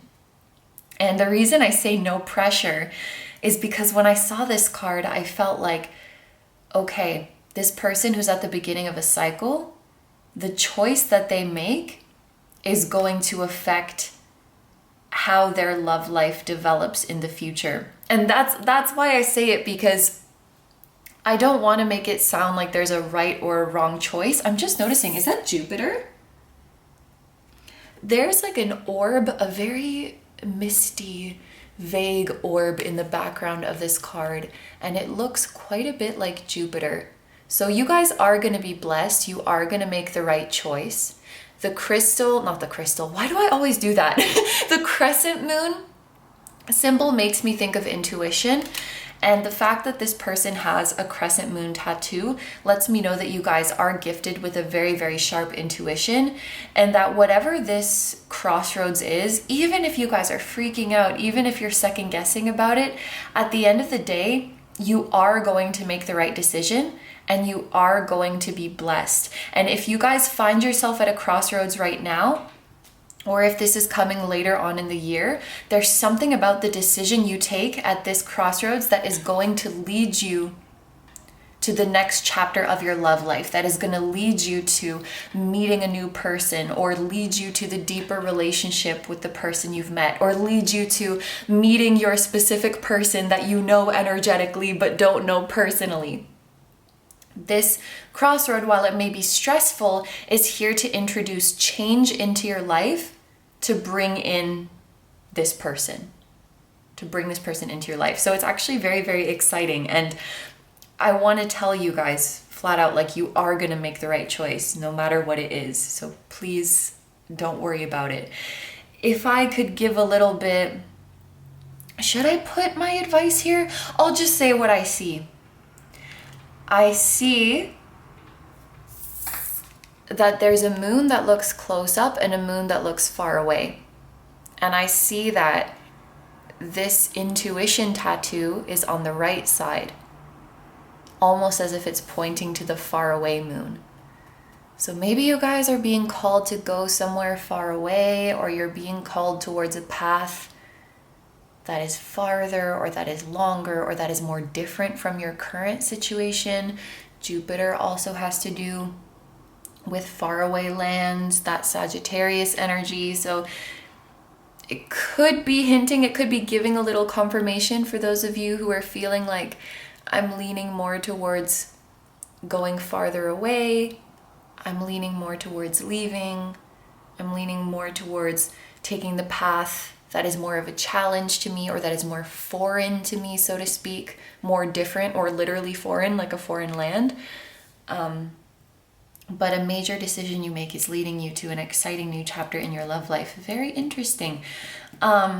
Moving on, for those of you who are in the middle of a cycle, that means you've come, whoa, my nail just squeaked. You've come quite a way on this journey in your love life, and it will be brought to fruition. So what you guys have already invested into your current connection with your current person, whether that is a partner or a person of interest, it is going to pay off for you. So you will be getting your desired outcome, and this relationship will continue to grow and blossom. And if there's any specific wish or any specific manifestation you guys have been planting your seeds for, or visualizing, or even making efforts towards with regards to your love life, it will bear fruit by the end of this year. I honestly don't think I have that much more to add for this interpretation, because it's very, very straightforward. Whatever you've been waiting for is worth the wait. The seeds that you've planted earlier this year, or maybe even years ago, they are blossoming. And I do think this is an indication that whatever connection you guys are involved in right now, it's here to stay. And that's also been something that's coming up quite a bit in the readings. Like, you guys are with good people. You guys are with keepers. For those of you who are in the middle of a cycle, I really, really like to see that. That's lovely. So this could be something like, getting into a commitment with your person of interest. It could also be like reaching a deeper level of intimacy with your current partner, like having your partner open up to you more, or, moving things to the next level. But seeds that you've planted are bearing fruit, and you're feeling like, wow, it's really worth the wait. I'm really happy that I invested into this connection. I'm really happy that I had faith in this connection. it's this kind of vibe that is coming to you by the end of this year. So that's really, really beautiful. And yeah, short and sweet, very straightforward. So let's go on now to those of you who are at the end of a cycle, and we have the Chariot, which is talking about, well, the Chariot is about speed. Interestingly, there's only one horse here. Usually when there's two horses or two creatures, I would talk about like, oh, this card is all about balance. But this horse broke free from the Chariot and was like, screw you, I'm going my own way. That's the vibe that I'm getting. And, you know, again, this card is about speed and making quick progress. So for those of you who are at the end of a cycle, I feel like the beginning of the new cycle is already coming by the end of this year, and it's coming sooner than you think. So like, let's say you are, you know, you're out of your relationship and you're waiting for the new person to come in, like you're waiting for a new relationship. It's like that person's coming in faster than you think, or that new relationship is starting faster than you think. Or if you're in a separation, that reunion is happening faster than you think. And it's not a bad thing, actually. The Chariot is a very positive card. And I think that it's a good thing. And this is one of those cases where, like, you know, different people should hear different advice and different messages based on who they are specifically and what their specific journey is. Because in a different group, I was talking about like, oh, we need to slow down. We need to be careful not to rush into things. We need to be careful not to have rebounds, or it was some message to that effect. And in this group, I'm like, the speed is not an issue. The speed is okay. So maybe some of you guys are like, your cycle has just ended and like you're moving into a new beginning quite quickly, and maybe that's something that you guys are like worried about. Like, is this too fast? Am I developing feelings too fast? Are we moving this relationship too fast? Are we coming back together too fast? Am I rebounding? Like, whatever the case may be. But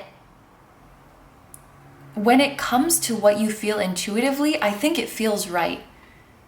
You know, the unicorn's horn, it makes me think of intuition. It makes me think of an antenna that has you tapped into your divine wisdom. And so even though your brain and your conditioning might be telling you this feels fast and it feels kind of nerve-wracking, your intuition is saying, but this is okay. Like, let's fall into this because it feels natural. And unicorns is also about uniqueness. It's also about weirdness and unconventionality. So, you know, your case might be something where like the norm in society, whatever that is, would be to think like, oh, you moved on too quickly. Or you got into this relationship too quickly. You started this new cycle too quickly. But unicorn embraces their uniqueness. So even if your journey, even if your love story is different than what other people would say is normal, so be it. Maybe some of you guys are like you met someone online, or you're in a long distance relationship and it's like you're already going to meet them in person. Like, that's so soon. Or it's like, yeah, something's moving fast and you're already in the new beginning. But the unicorn broke free from the Chariot. The Chariot is nowhere to be found in this card. Like, we left that Chariot behind. We're like, I'm going my own way. I'm doing my own thing. I'm going to follow what my antenna tells me. And my brain, like, I know that this is fast, but it feels right. So I think this is your message. Like, don't be afraid. And you'll find if you go with the flow, things might be moving quickly, and that's okay. Wow. Okay. So, oh, also, this is Cancer energy. I should mention that just in case it's relevant. So it could be a Cancer person that is significant, or Cancer really makes me think of feeling comfortable and feeling at home. So maybe you're with someone or you're meeting someone where even if you haven't known them that long, you just really feel so comfortable around them, and that's why it can progress so quickly. And Spirit's like, there's nothing wrong with that. Okay, so now let's get into the deck that you guys chose, the Wild Unknown. I love this deck. And in this part of the reading, it's kind of been a combination of specific events that are coming by the end of the year, as well as advice. It's kind of been both. So that's what we're gonna go with. We have the Tower. Ooh, we have the Three of Wands, which came out very, very fast after the Tower, which is super interesting. Like the Tower, or no, the Three of Wands, it's about like opportunities coming in, offers coming in, blessings coming in, manifestations coming in. And the Tower, it is very much the end of a cycle because something's being knocked down. And it's very reminiscent of the Chariot energy, like something's being knocked out of your life and then a brand new opportunity is coming in quite quickly. There's that kind of feeling. For those of you who are resonating with the Two of Swords energy, interestingly, the Three of Wands can be an indicator of travel, and we were talking about faraway things or faraway places, or it can also talk about stepping out of your comfort zone. So if you're resonating with this energy of being at a crossroads, the more we get into the reading, the more there's a feeling of like, for most of you guys, the path that is out of your comfort zone might be more rewarding. It's just something to think about. Of course, at the end of the day, your intuition has the final say, but if that feels like a confirmation to you, I'm just seeing a lot of indicators of going out of your comfort zone, of going far away, of challenging yourself, of being bold. And if you guys are struggling to make this decision, or you still don't know what path is right for you, there might be some divine intervention coming in to make it more clear to you. So like if you're struggling between path A and path B, and like B is the right one for you, the universe might come in and fuck up path A or like do something to make it really, really obvious. And you're like, oh, well, you know, like if I guess I'm not climbing that tree anymore because it's on fire. So I guess I'll go that way. And if you're somewhere that you're not meant to be, I think the universe would be making it more and more difficult for you to stay if it was really time to go. So I'm not worried about you guys. Your higher self is going to lead you in the right direction.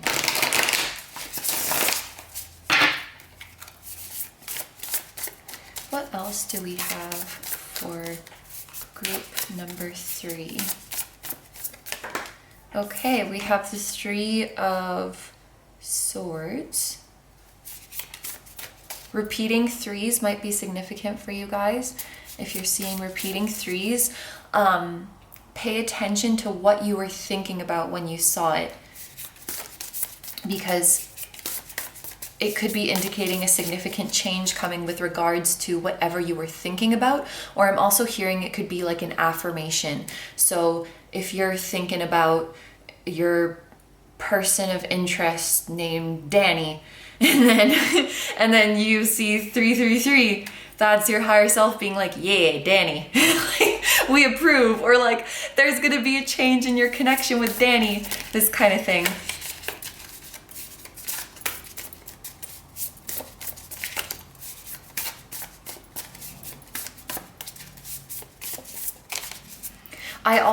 This card really makes me think of rejection is divine protection, of that expression, because the red string, it makes me think of the red string of fate. And the Three of Swords has to do with sadness or, you know, a disappointing outcome. But with the red string wrapped all around it, it's like this happened to protect you. Your destiny was protecting you. That was never meant for you. You were meant for something else. You were meant for something better. So it's something to keep in mind in your love life. Rejection is divine protection. So that could be rejection from a certain person, or it could even be like, you know, the timing didn't work out. Like, let's say you're in a relationship and you were trying to move in with your partner and it didn't work out. That was maybe also protection. Maybe you guys weren't ready for that yet. So this protection. It could be about like something didn't happen or something was delayed, and that falling through or that delay was to protect you. Okay, and then we have two cards that came out at the same time, which is the Emperor and the Son of Pentacles, which is the Knight of Pentacles. And then I also want to look at, ooh, your bottom of the deck energy is the Star. So your wishes and dreams are coming true. Yeah, by the end of this year, a big wish is coming true for you in your love life. Wow. I love to see that. And also, I really, really like to see the Emperor and the Son of Pentacles here, or the Knight of Pentacles here. There's a lot of similar cards popping up throughout the groups. So I'm really starting to think that maybe, like as a collective, we're just getting blessed in the love department. This is really the vibe I'm getting. I feel like 2022, the rest of this year, but also the year of 2023 is going to be really significant for us in love and in our relationships. And both of these cards talk about consistency, stability, solidity. And it's so interesting that we have two trees here. This one is like burning down and this one is standing tall and strong. It's like the trees that were meant to burn down, burned down. Our rejection was our protection. And now we get this beautiful, sturdy tree. And I'm seeing this across the board. Like I'm seeing this for the collective, the people that we're bringing in or the people that we're currently with. Like these are people who are here to stay. These are stable connections. These are people that we can rely on. And I love this for us because I feel like so many of us have had turbulent love lives or just been through turbulent situations in general. I know my past year and a half, 2 years have been turbulent as fuck, and I'm sure a lot of you guys can relate to that as well. And what I'm seeing so clearly throughout these readings is like we're coming to a place of stability and being able to rely on the fact that like what I've cultivated, what I've invested in, what I've created for myself is here to stay. It's going to be here tomorrow. It's going to be here next month. It's going to be here next year. This person I'm with, that I'm opening up to, that I'm sharing myself with, they're going to be here. We're finding our people who are here to stay. Both of these cards talk about that, and they came out together. The Emperor, and I say this all the time with the Emperor, I'm not going anywhere. Like I'm here, I'm not budging, I'm not going anywhere. And same with the Knight of Pentacles. The Knight of Pentacles is steady, the Knight of Pentacles is consistent. It's so beautiful. And the Knight of Pentacles is also this feeling of like, it doesn't have to be perfect. I often say with the Knight of Pentacles, it makes me think of a journey that is not linear.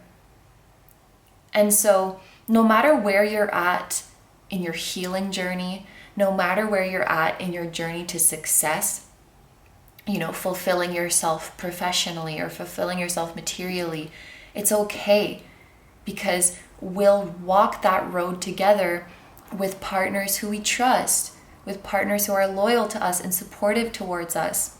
It's okay if you don't have everything healed. It's okay if you don't have everything figured out. It's okay if you haven't reached the level of success that you want, or if you haven't reached like your body goals or your physical goals that you want to reach. It's okay. You're worthy of love right now. And you deserve someone who will hold your hand and see your imperfections and also show you theirs, and will walk this road together. And like, I'm getting emotional because like, man, isn't that what we deserve? And this is what we're bringing in. And it's just really, really nice to see. I should mention, because I don't think I've talked about zodiac signs yet, we have two cards that are indicative of Aries. Oh, I did mention Cancer. The Three of Wands indicates an Aries sun, so you know, an Aries person. And the Emperor also indicates Aries energy, so that might be a significant zodiac sign. The Tower actually can also be Aries because it's ruled by the planet of Mars. So we have like a triple Aries situation going on here. It can also be Scorpio. because Mars also rules Scorpio. And then we have Aquarius energy here as well with the star, and also earth sign energy with the Knight of Pentacles, so Taurus, Virgo, and Capricorn. So people who have those signs in their chart, that energy is dominant within them, they could be significant. I also think a theme for you guys in your love life is like, how can I describe this? It's like overcoming fears that you had in relationships. Okay, how can I think of an example? Let's say someone had a really terrible experience with boats when they were younger. For them, this energy would be like they can finally ride boats again without being terrified. It's like you're overcoming some fear and you're able to do things again that you weren't able to do before. Can I think of a relationship example instead of freaking boats? Let's say like somebody was in a relationship with their significant other, and this person like went on a trip and was unfaithful. So then that person might be afraid in their future relationships when their partner says like, oh, I'm gonna be home late tonight, or I'm going away for the weekend, or I'm going out with my friends. Like, because they had that past experience, they're always worried like, oh, if they say they're going away somewhere, they're gonna cheat, they're gonna be unfaithful. Or like someone divulged their deeper secret to their partner and then their partner went and told anyone. So now that person can't tell their secrets anymore. I'm feeling this energy of you guys like, you learned the hard way, like, oh, I guess I can't do that anymore because it's going to make me get hurt. And you're overcoming that and saying, I'm not letting that past event get in the way of my current relationship anymore.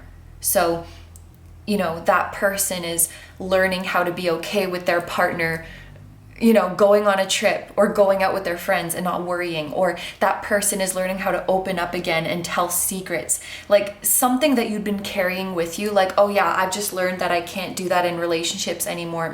Like I have to guard myself, and like you closed off a part of yourself. That's opening up again because you're not afraid anymore, because you have this amazing trust and loyalty.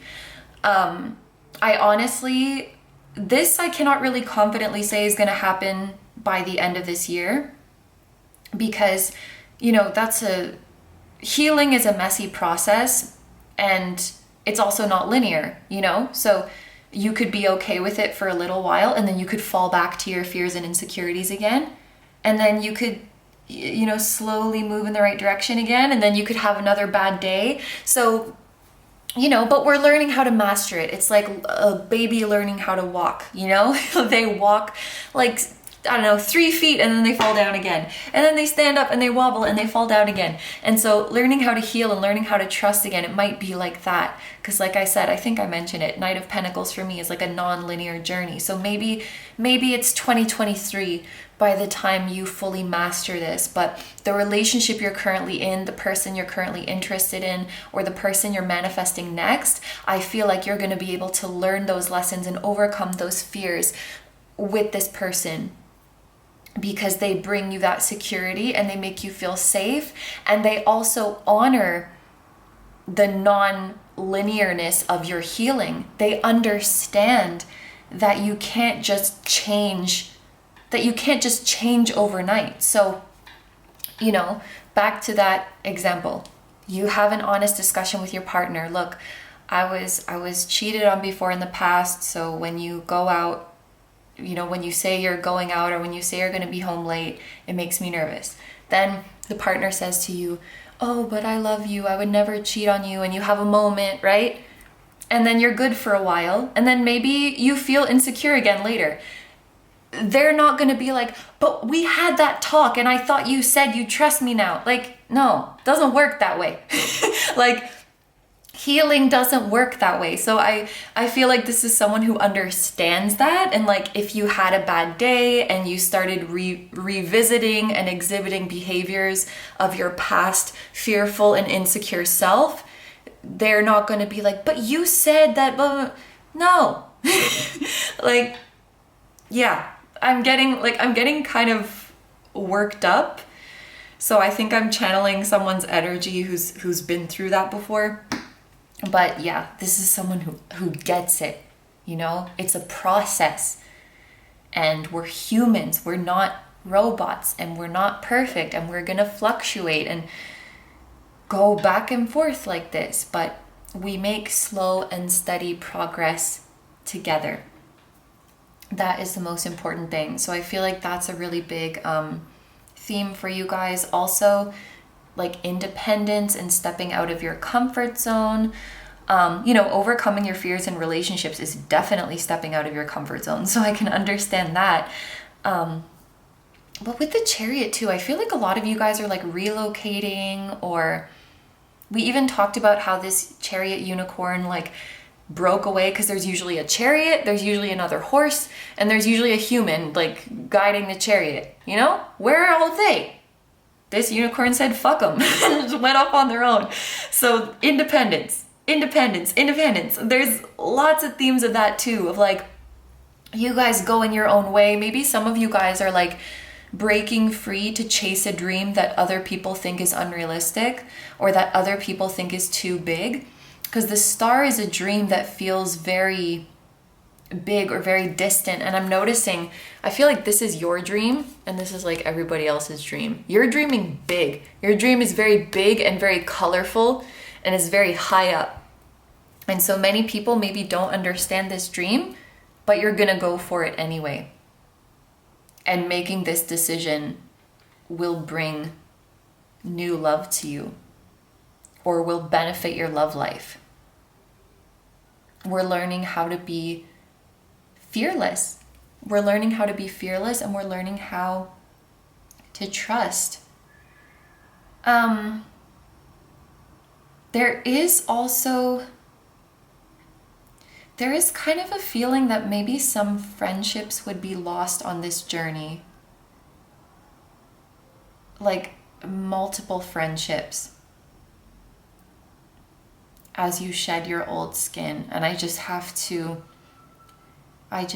mention that as well. And some people might say like, oh, all you care about is your partner. You're just, and it's not true. They're just like, they can feel you outgrowing them and they're uncomfortable about it. Like you're stepping out of your comfort zone, you're growing, you're becoming more independent. And like some friends don't like that. Some friends want to keep you in the comfort zone because it makes them more comfortable, and they like take it out on your new relationship, or they take it out, like they direct their discomfort at your new relationship or at your growing relationship. Interesting. Just something to be aware of if you kind of felt those vibes, but I do feel a little bit of that going on, because things will be cleared away. Okay, let's finish off the reading now with some oracle cards. See what else you guys need to know about your love life for the rest of the year. We have the North Node. Yeah, a lot of you guys are like moving towards your calling, or you're preparing to move towards your calling. Destiny, life goals. Oh, it even says calling on it. Destiny, life goals, lessons, journey, calling, mission, challenges. So again, the path that seems more challenging, that might be the path for you. Soul purpose, the future, karma, learning curve, the destination. Wow, you guys are making big moves. 2022 and 2023. It's going down. We also have freaking solitude. Yep. Independence.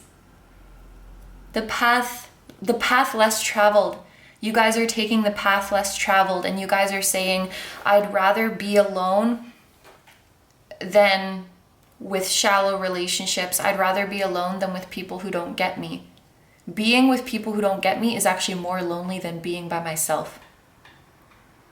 And you're choosing, yes, you're this unicorn.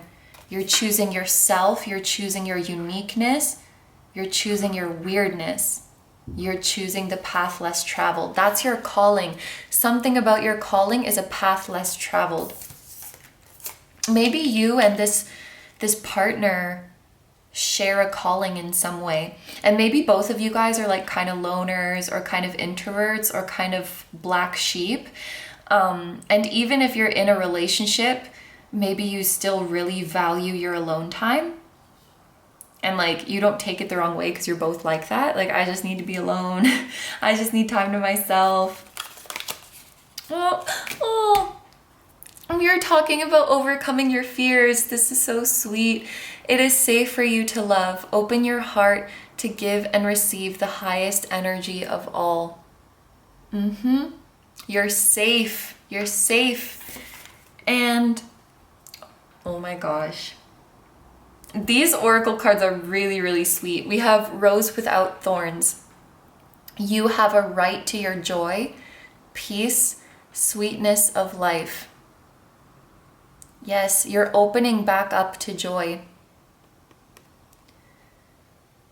You're letting your guard down in a really beautiful way. And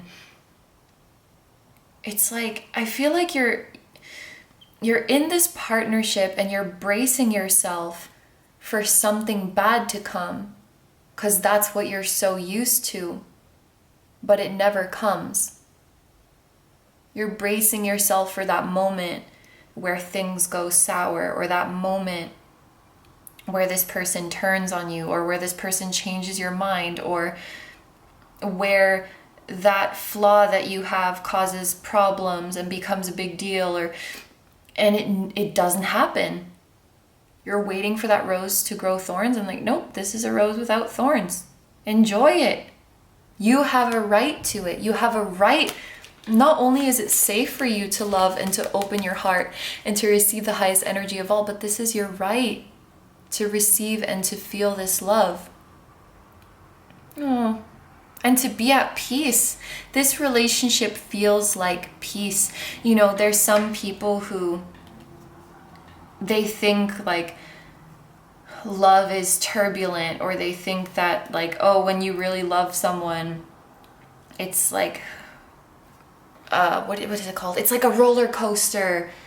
And like, no, you can be in a secure and stable and peaceful relationship. I feel like there's better words to describe what I wanted to say. But like, let's say someone has internalized like, yeah, when you love someone, you just fight a lot because like, you know, you just care about them so much and there's so much passion. And it's like, maybe you've internalized something kind of toxic.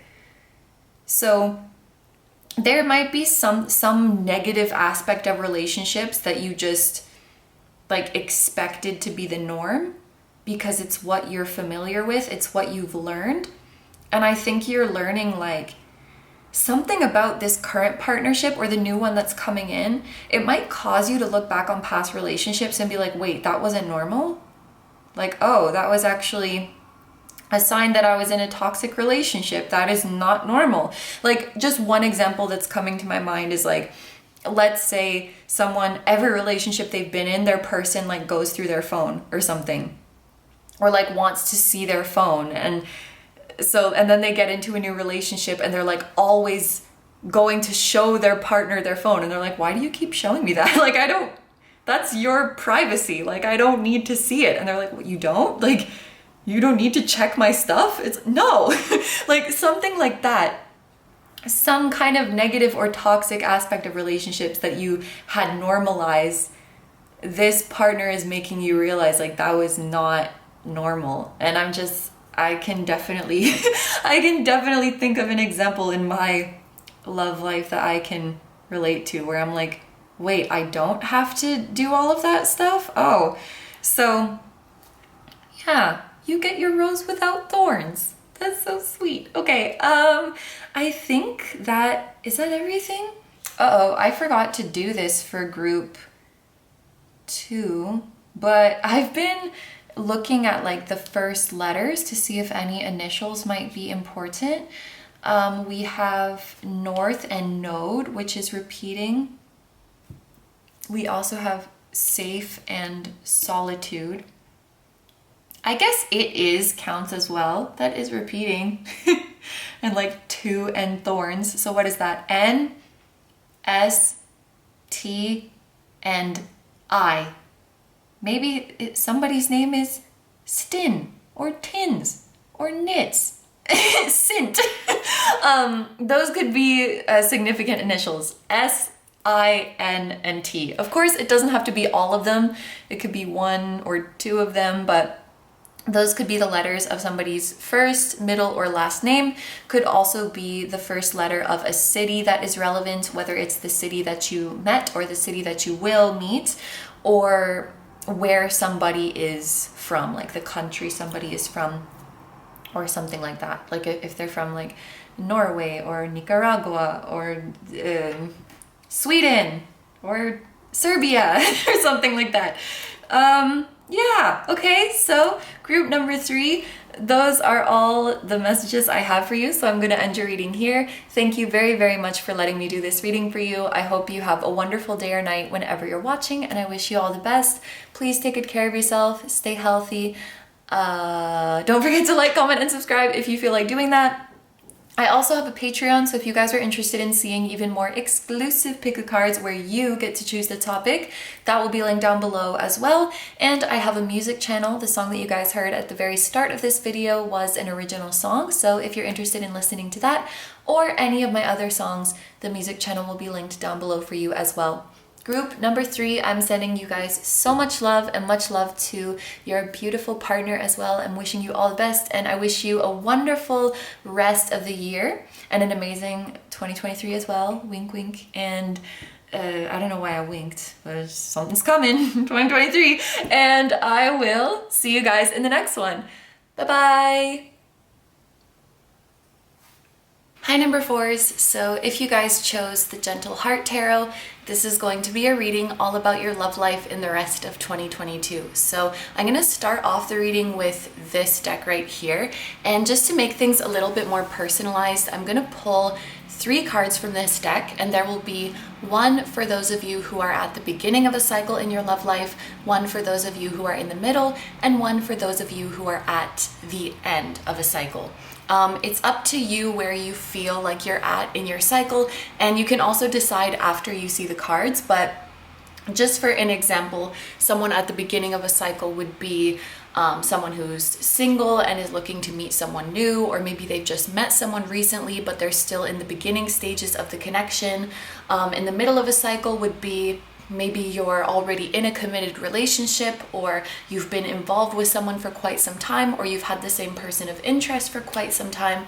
And then the end of a cycle would be something like a separation, so you're in separation with someone, or maybe you've just gone through a breakup or something like that. With that being said, please feel free to claim any and all of the messages that come out here. So even if you feel like you're at the beginning of a cycle in your love life, if you resonate with the end message, that's totally fine. Please feel free to claim anything and everything. So without further ado, let's get into it. Okay, group number 4. So we're going to start with a card for the beginning of a cycle. Sorry if my voice is kind of like husky, by the way. I went to karaoke last night for a very long time, so I feel like my throat's a little scratchy. Okay, we have the Knight of... Oh, okay. Okay, beginning of a cycle, people. We have a Knight of Cups coming in. For the middle of a cycle, we have the Three of Swords. And for the end of a cycle, we have the Five of Crystals. Okay, so my beginning of a cycle, people, we have the Knight of Cups. This is a very straightforward card, especially when it comes to a love reading. This is a clear indicator of someone entering into your life, and even someone making you a love offer. So for those of you who are looking to meet somebody new, or you've just met somebody recently, or even if you've been feeling someone energetically but haven't met yet in the 3D, I feel like a new cycle is definitely starting before the end of this year. So you're manifesting meeting this person coming into your life in the 3D. And things are going to be going really, really well for you guys. The Knight of Cups is such a sweet and affectionate energy. And it's like an energy of opening up emotionally and really being able to relate to each other and really having empathy for each other. If you guys maybe have been picking up on someone's energy through clairsentience, like feeling someone's energy through your emotions, even though they're not with you in the 3D, or even if you haven't met them yet in the 3D. Some of you guys have that kind of psychic connection going on with a certain person. And as they start to draw near, that's going to get more and more intense. So for those of you watching this, you're already like, yup, I'm raising my hand right now. You can't see it, but yup, I'm already feeling that very intensely. I'm already picking up on someone's energy. As that starts to intensify, that's a sign that your physical union is drawing more near. And like I said, this is happening by the end of the year because we are looking at love life in the rest of 2022. So new people coming in, or even your specific person coming in whom you've been feeling energetically. And this is a very, very sweet energy. It's pretty straightforward, so I don't think I have that much else to add, but things look very, very good for my beginning of a cycle, people. So moving on, for those of you who are in the middle of a cycle, so for example, you are in a relationship or you've already been involved with someone, seeing someone, interested in someone for quite some time. With the Three of Swords here, it does look like there's going to be some kind of disappointment. If I'm being honest, the Three of Swords is not the happiest card. It talks about sadness, heartbreak, disappointment, worries. So there could be a little bit of a bump in the road with the person that you're currently involved with, whether that is your partner or your person of interest. But what I think is very interesting about the Three of Swords in this deck is that the swords are not piercing a heart. This is something that we see throughout many decks. The swords are like piercing through the heart. And, you know, I probably don't have to say this, but if a sword pierces through your heart, you are essentially dead, right? It's essentially over. But what we're seeing here is that I'm picturing this as like the person's heart. It is still intact and it's being held and embraced, almost like it's being nursed and it's being heard and it's being listened to. So whatever this disappointing event is, it's not something that is going to make or break your relationship. It's not going to be the end. And I think that actually it's going to turn out for the best. So just for an example, this could be an argument that you have with your partner or that you have with your person of interest. And then it brings to your attention something that needs to be healed within you, or it brings to your person's attention something that needs to be healed within them. It's kind of like a wake-up call moment where you're like, oh crap, I really got to start nurturing my heart. I really got to start listening to my heart so that I can communicate better in these times and, you know, ask my heart what it needs to move forward so that we can move forward in a harmonious way. And it might be kind of scary in the moment when you're going through this, you know, disagreement or this argument or this tough time. But I do think it's going to work out for the best and everything is going to be okay. And I think that ultimately you'll be grateful that you had that experience. It's like a learning experience or a growing experience.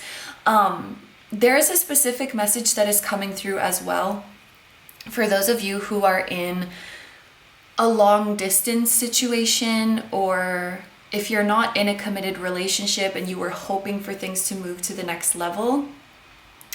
The Three of Swords could be an indicator that this is likely to happen next year rather than by the end of this year, just because it does have a little bit of a disappointing energy. So like in a long distance connection, maybe this is like you won't be able to see each other in person until next year, or if you're not committed with this person yet, maybe that commitment is not likely to come by the end of this year or something like that. There's a little bit of a disappointing outcome feeling here. There's a little bit of not getting what you want and having to sort of nurse your heart back to health or back to recovery to get over this disappointment. But for those of you who are already with someone, I feel like this is indicating a bump in the road that is going to lead to your growth. And actually, even in the case of being long distance, there's something about the distance that could lead to your growth as well.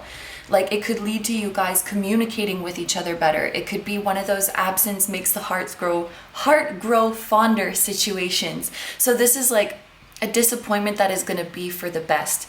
It's going to help your heart grow, and it's going to help you get more in touch with your heart. And it's going to help your person get more in touch with their heart too, so that you guys can have better communication in the future. So moving on, now we have the 5 of crystals. For those of you who are at the end of the cycle, right off the bat, I do want to say that you guys have animal spirits watching over you, because you can see, I actually don't think have I noticed this before? I definitely knew there was a cat in this coin, but you can also see there is like a wolf, or almost looks like a husky inside that coin as well. I don't think there's animals in the other ones, but there are animal spirits watching over you. So for those of you, and actually please claim this even if you're not at the end of a cycle, if you guys have animal companions who have crossed over to the other side, they're still very, very close with you, and they don't want you to be sad.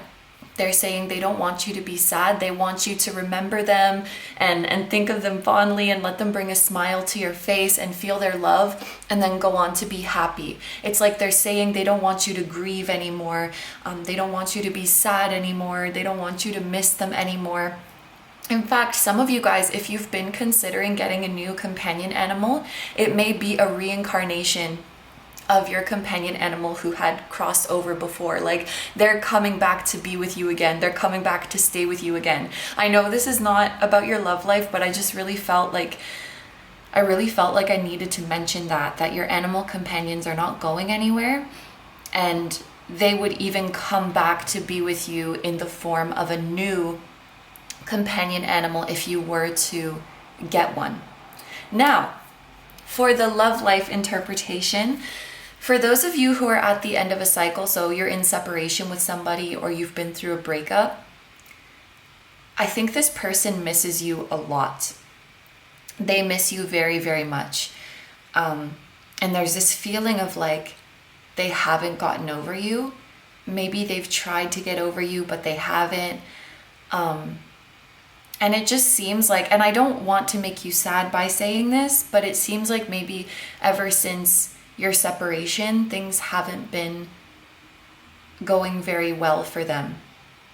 And there's this feeling of like they just really miss you right now, or even they just really need you right now. I don't feel called in this part of the reading like to tell you what to make of that information or what to do about that. So some of you might be thinking like, if they miss me, that's their problem. And if that's your journey, then that's your journey. And some of you might be feeling, oh, they miss me, I want a reunion. And if that's your journey, that's your journey. When it comes to these kinds of separations or breakups, and especially in this case, there's this feeling of like, I don't want to tell you what to do, but you just need to know that this person misses you and they're still thinking about you, and they haven't moved on from you. And maybe some change is coming, because 5 is a number of change. So maybe there will be a reunion by the end of this year, but the energy will feel different, or it feels like that person has changed a lot, or maybe you've changed a lot, and so the dynamic is different. But hopefully this is like a happy thing where you guys miss each other and you can have a reunion. But if you've already reached the point where you're like, it's not my problem if you miss me, that's totally fine too. This is not saying like you should get back together or you have to get back together with someone, but rather I feel like that desire is there, at least on their end, and that might be something that you guys want to know. Okay, so this concludes the personalized beginning, middle, end of a cycle energy. So let's get into the tarot that you guys chose now, the Gentle Heart Tarot. And this part of the reading, it's kind of been like a mix of specific events that you can expect by the end of this year. as well as advice. Like, I feel like every group so far has kind of been both of those things. So I have been leaving it open to whatever information wants to come through.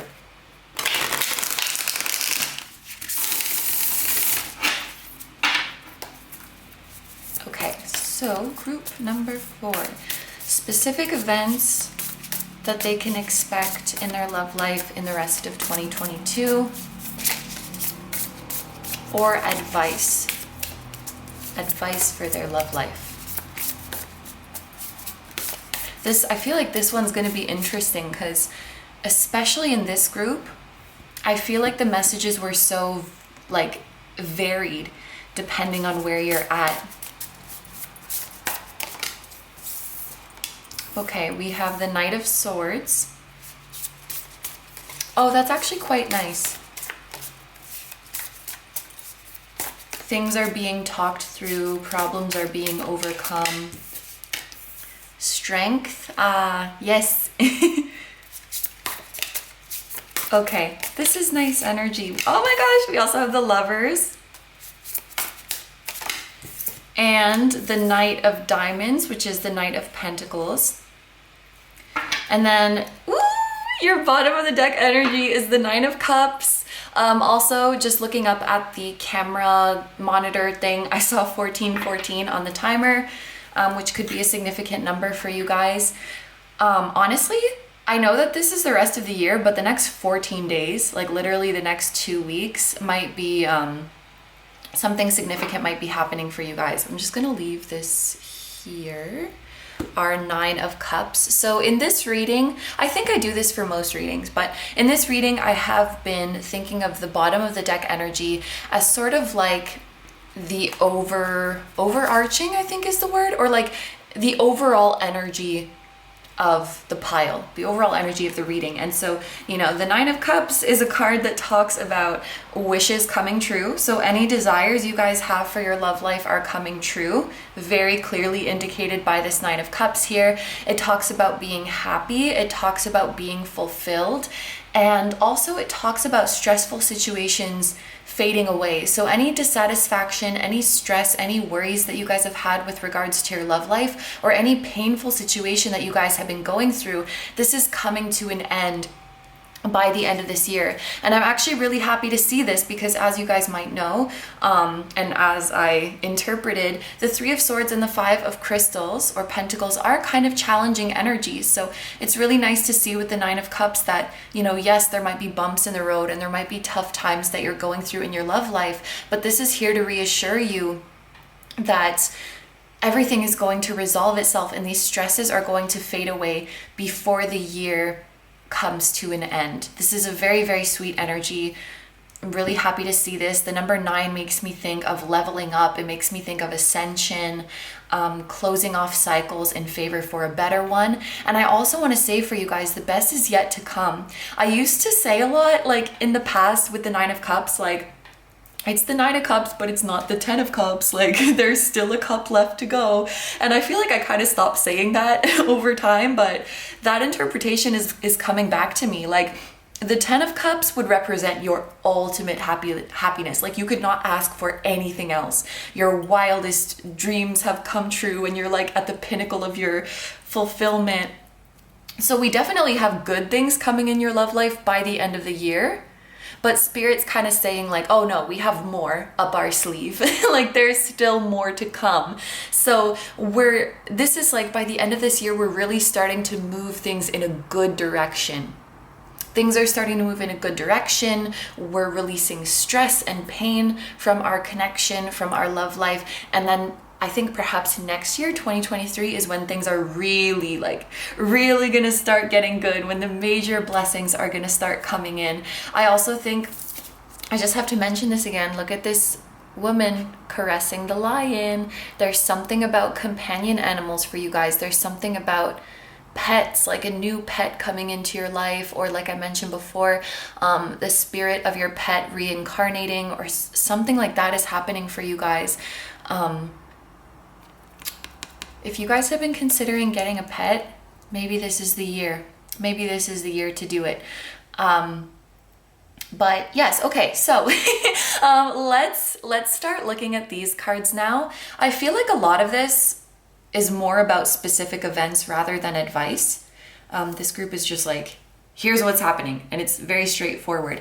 Like I think I mentioned a little bit with the Knight of Swords, I'm feeling with this, things are being talked through, things are being sorted, we're overcoming problems, and there is this feeling of something happening quite soon. I don't know when you guys stumbled upon this video. I think it's going to be, I'm planning to upload it in July, in which case there's like a whole 6 months left of this year. But this feels like something that's a little bit more imminent, or something that's a little bit more immediate. Even like, 14 days was coming through before, like in the next week, something's going to be happening. So for those of you at the beginning of a cycle, it could be that this person is coming in very soon. They're coming in very, very quickly from the time that you're watching this video. For those of you who are in the middle of a cycle, this means that whatever like bump in the road you're going through with your person, you're able to talk it through really, really smoothly and really, really quickly. And actually, it kind of comes together now, because I was getting that feeling that even though I'm just thinking of I think it's in Harry Potter and the Prisoner of Azkaban, when they're in the divination class and they're reading, is it coffee grinds or tea leaves? Oh my gosh, I can't remember. But Ron, oh my gosh, I need to watch this movie again. But Ron is like reading the tea leaves, I think, and he says like, you're gonna suffer but you're gonna be happy about it, ? And like that was the kind of feeling that I was getting with the Three of Swords, like something bad or something sad is happening, but it's gonna be a good thing in the end. And maybe like this argument, this bump in the road that you're going through with them is like an opportunity for you to see how good you are at talking things through, how good you are at working things out. And it's a testament to how far you've come as an individual, or how far you've come in your partnerships. Like if you have a history of, having very messy fights or getting emotional and saying things that you don't mean, and kind of, things escalating, maybe this experience with your current person or your current partner is like, wow, I've really matured, or like we've really matured as a couple, or the quality of my relationships has become so much healthier that, we had this moment, but we were able to talk it through and solve it rather quickly. And the Knight of the Swords, the Knight of Swords for me is like just getting everything out, just dumping everything out and saying everything that you need to say, so that, no emotional stone is left unturned and nothing is left to second guess, nothing is left to the imagination. So this is very like open and direct communication, and like directly asking to have your needs met. This is what I want, this is what I need, rather than having to, make your expectations smaller, or go about getting your needs met in an indirect way. It's just like, we're like piercing straight to the heart of the issue. So yeah, any struggles that you guys have had or that you will be having with your partner, with your person of interest, very quick resolution. And I was so happy to see strength coming out after this, because it means that it's making you stronger. Like literally, it's making you stronger as a couple. For those of you at the end of a cycle, we were getting that feeling of someone's missing you. And I do think the Knight of Swords is indicating that you're going to be hearing from them. Again, I don't know if this is a happy thing for you, or if this is like a little bit of honestly, annoyance, for lack of a better word, or just like, oh, I was trying to move on from you. Maybe annoyance is kind of harsh, but like, I didn't want to hear from you. Maybe it's upsetting, actually. Maybe that's a better word.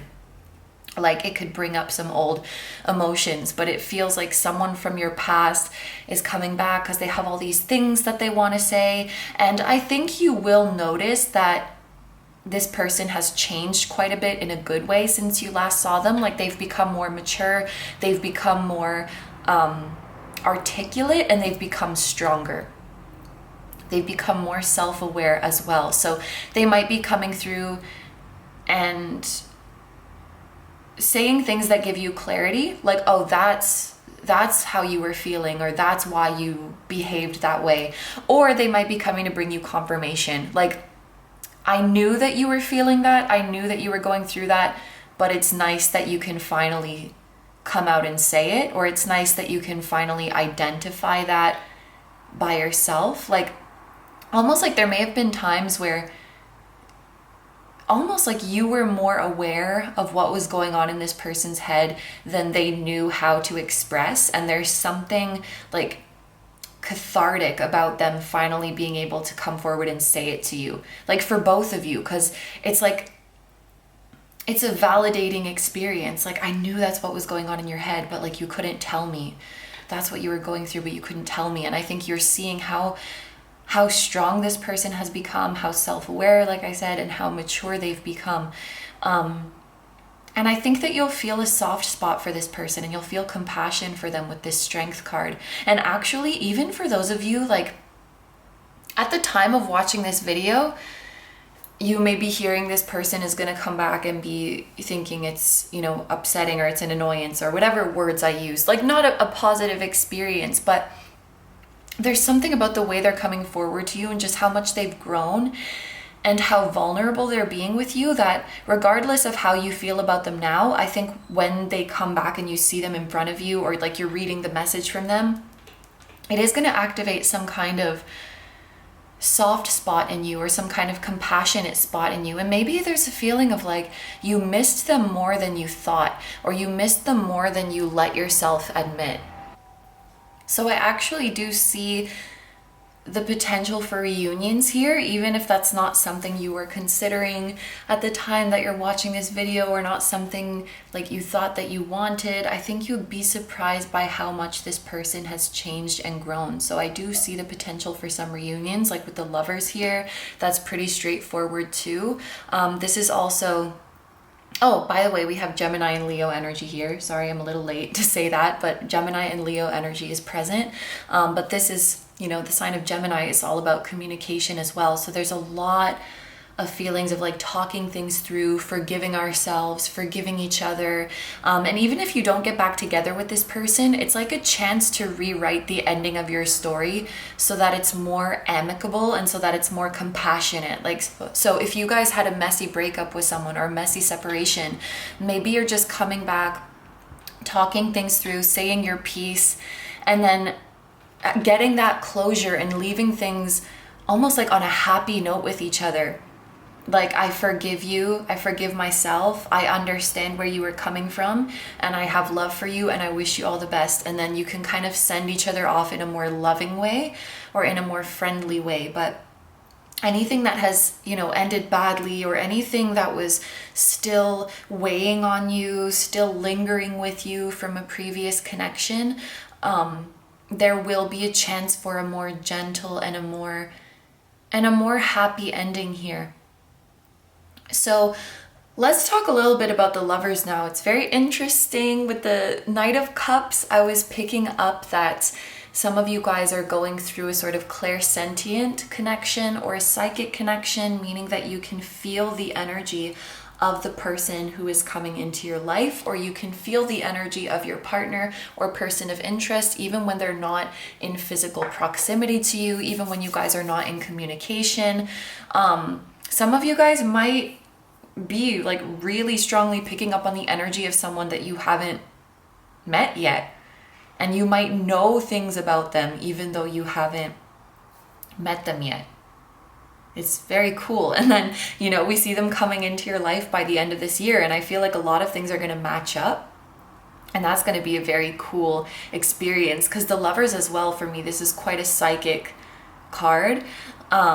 It makes me think of like telepathy. It makes me think of claircognizance. It makes me think of being in very, very close communication to your person's higher self. And it's interesting, there's no third being in this lovers card. Like, very often we would see an angel in the sky who's bringing these two people together. I guess there's angel wings here, but we don't see like a third person or a third being. Sometimes on the lovers card there's even 3 humans, you know, and there's like, oh, you have to choose someone. But anyway, usually there's 3 and in this card there's only 2, and there's this feeling of like not needing a middleman, I guess would be a way to put it. Not needing a middleman to communicate with this person's higher self, or to know them, or to know about them, or to have information about them. And like, you don't need, I just heard like, you don't need technology to reach out to them. You can just feel them. They're just there. They're just always with you. And I don't know why I didn't think of this before, but the Strength card in love readings makes me think of like soul best friends.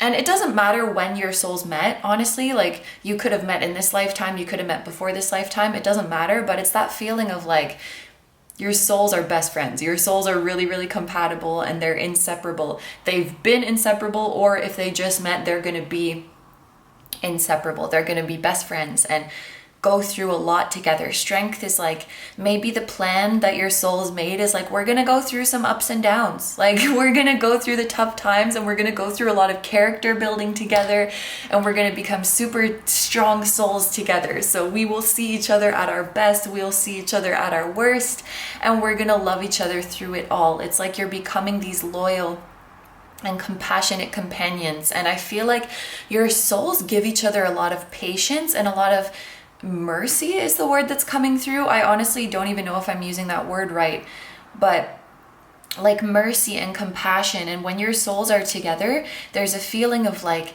it's okay to make mistakes. Let's learn at our own pace, even if we have to work for like 7 lifetimes on this lesson. We'll get through it together. And it's so interesting how these cards all go, like, what's it called? They all bleed into each other is not the right word, but they all flow together very nicely, because the Knight of Pentacles is about that as well. Just like one foot in front of the other, slowly but surely getting ahead, being consistent, being steady. And it does make me think of a non-linear journey. And I think that's the journey that you and this person's soul, whether it's the new person or the person already in your life, that's the journey that your souls are embarking on. Like, if we have to go through this lesson together 10 times, we'll go through it 10 times. And your souls give each other that reassuring feeling of like, it's okay to take our time. It's okay to stumble. It's okay to make mistakes. There's no rush, because we chose each other and we're going to be together, and that's it. You know, like, there's this feeling of we're not rushing. We're not rushing to get to any kind of finish line. And same thing with the Nine of Cups. It's like a slow, leisurely, go with the flow kind of pace. Like, we're in this together. We'll figure things out together. There's no need to rush. It's really, really nice. And it's also nice to see this. And wow, like 4 out of 4, 4 out of 4 piles, we have this energy of long-term connections, and like significant connections. You have 2 major arcana. I really, really love to see this. It's like, I think as a collective, the time has come for a lot of us to come into union with our long-term partners, and with the partners who really understand us and who are really going to be very, very loyal to us. I'm feeling like this pressure. You know when you go in an elevator and your ears pop, or like you're on a plane and your ears pop? I have that feeling, which is very strange. I don't think I've ever had this feeling before when I'm reading. And it doesn't really make sense, because my altitude has not changed since I started filming this, although that would be pretty cool if I could do that. But I have that feeling of like, whoa, that's so weird. I have this feeling of like, my ears are gonna pop, and then it almost sounded like my voice was echoing really loudly. If you guys ever feel pressure in your head, or like pressure in your ears, or like your ears are popping, I wonder if that's a sign of like you're picking up telepathically on your person. That's so weird. This has not happened to me before. Like, I've had weird sensations in my head, or like weird sensations around my ears when I'm reading before, but I've never had my ears like pop. That's only ever happened to me on elevators or like planes. So that's very, very weird. But yeah, ear popping sensation, or like pressure in your ears. You could even hear, like through clairaudience, hear messages from this person's higher self. But yeah, you're definitely psychically connected, even if you haven't met them before, even if you don't know who they are. I can definitely feel that physically in my body. That's very cool. With the Knight of Diamonds right next to this, you know, psychic telepathy card, diamonds or pentacles is all about like physical, tangible things. So this could be indicating that when this person's higher self communicates with you, you will actually feel it as like physical sensations in your body, like feeling hot, feeling cold, feeling tingly, feeling pressure in certain areas. Or that you're actually seeing signs out in the physical world. Of course, you could see them anywhere, but like maybe, yeah, it's definitely not like a instead of dreams kind of thing, because you could very well have dreams about this person, but it's like we're definitely not missing out on the physical signs that are out there in the world in your waking life. So pay attention to your physical surroundings, pay attention to your environment, to the world around you, because signs of this person are everywhere. If you just look, it's like if you just look up and look around, you'll see signs of them everywhere. And maybe you have been, and maybe this is here to let you know, like, yeah, all those things that you're seeing around you, like, is that my person? Is that a sign?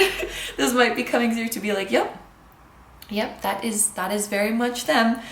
I guess if I could give any advice, because I don't know if I've really spoken about advice, I think it's just embracing the non-linearness of life, honestly.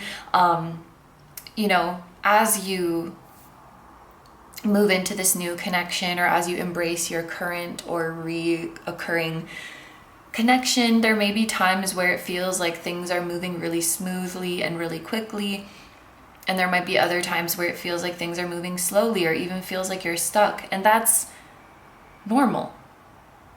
That's normal. You know, life doesn't really go like this. It's more like, and connections are no exception, and relationships are no exception. So just being okay with the ups and the downs of it. Not to share too much personally, but I'm going through a little bit of a down moment in my relationship, a little bit of a rough patch, but it's okay. So, you know, it just, things are easy and then things are hard, and then things are fast and then things are slow. And yeah, that's just the way it is. It's interesting that you guys have like half major arcana and half minor arcana. Because it almost feels like it's like a perfect balance of fate versus free will, or this is like an indication that your fate and your free will are working together very, very well. I like that a lot. And also the fact that you have a Knight of Swords, which is like thoughts and ideas, and a Knight of Pentacles, which is, like we said before, the physical, intangible stuff. So we're moving in this direction where thoughts and ideas are becoming reality. Thoughts and ideas are becoming tangible.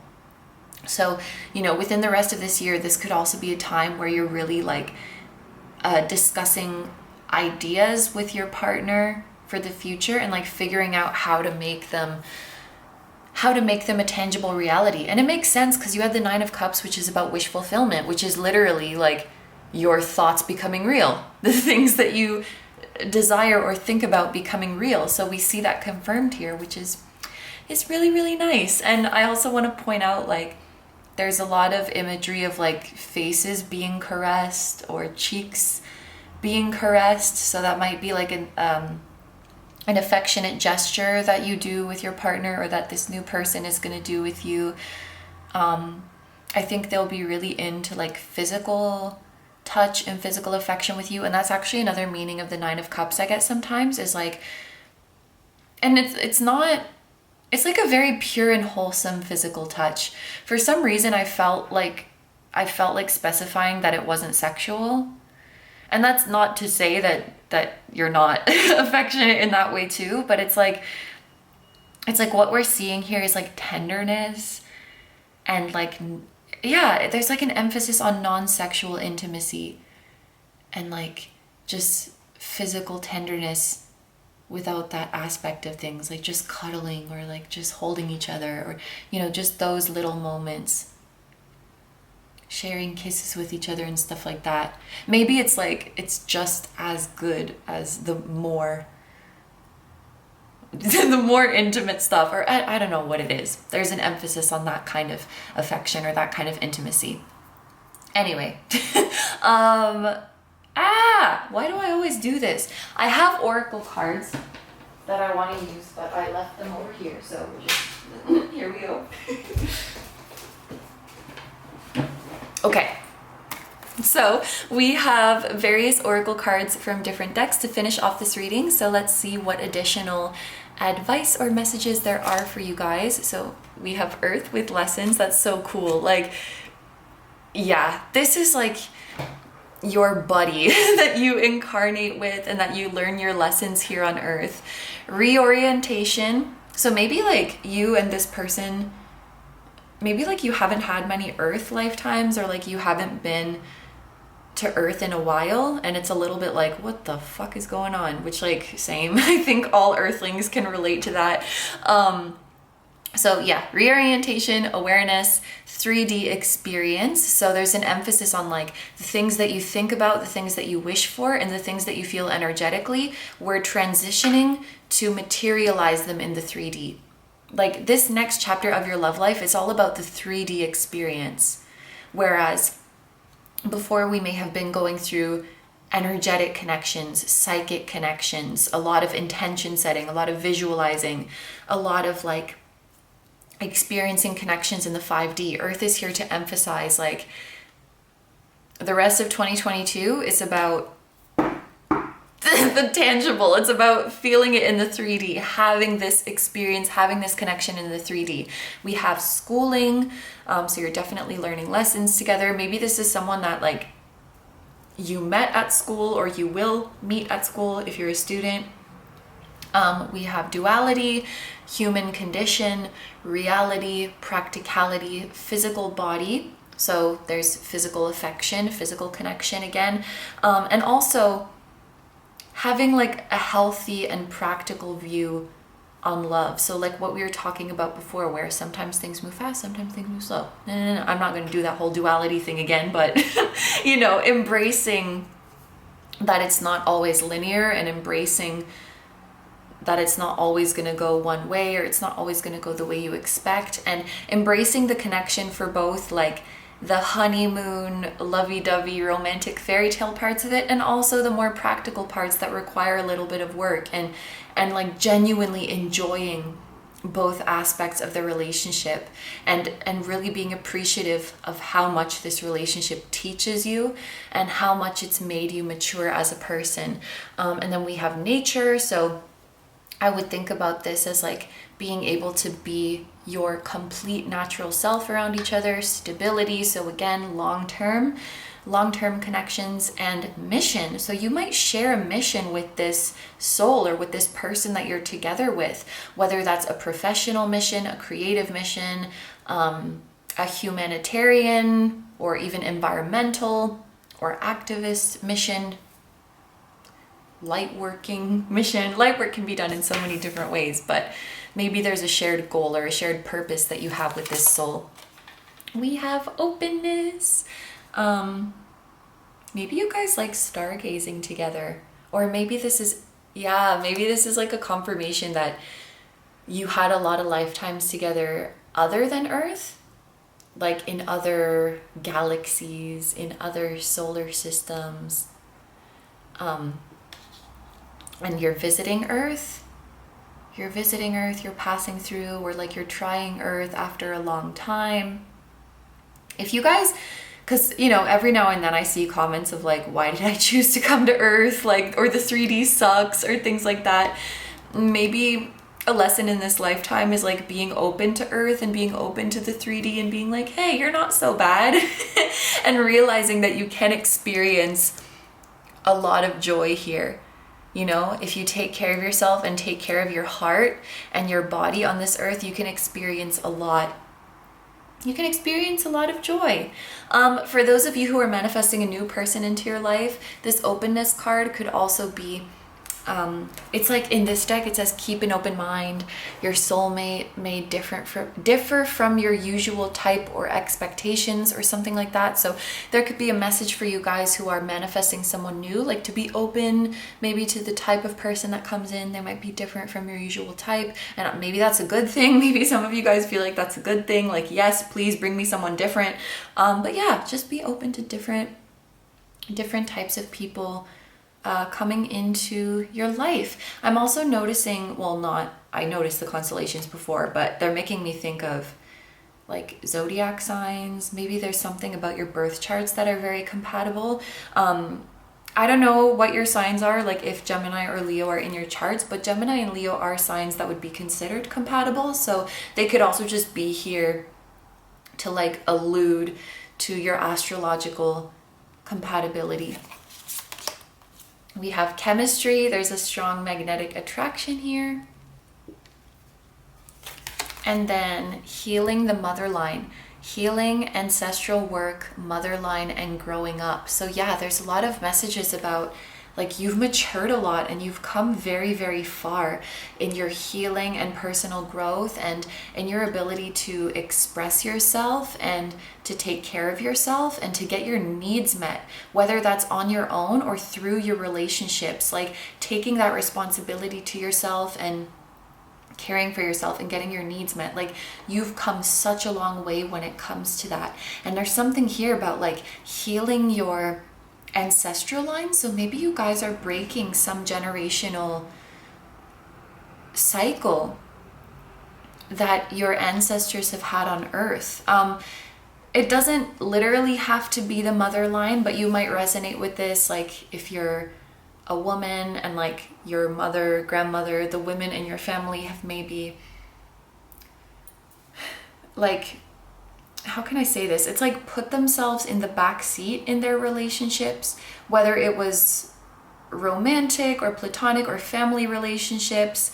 It's like they've put their own needs in the back seat, or like even if something was bothering them, stayed quiet about it. For some down the line, maybe they had no choice. Like they were in these kinds of dynamics where they couldn't speak up for themselves, where they couldn't communicate in the way they wanted to, where they couldn't stand up for themselves and get their needs met. And it's like, that ends with you. This ends with you. I keep going back to this image of you guys like nurturing and nursing your heart. This could also be, it's almost kind of in the solar plexus area too.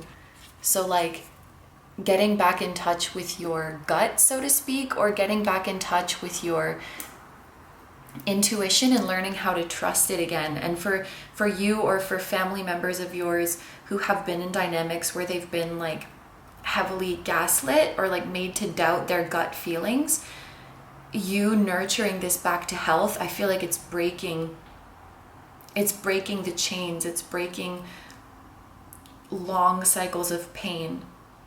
And we're changing the pattern now to have healthy relationships with our inner guidance and with other people.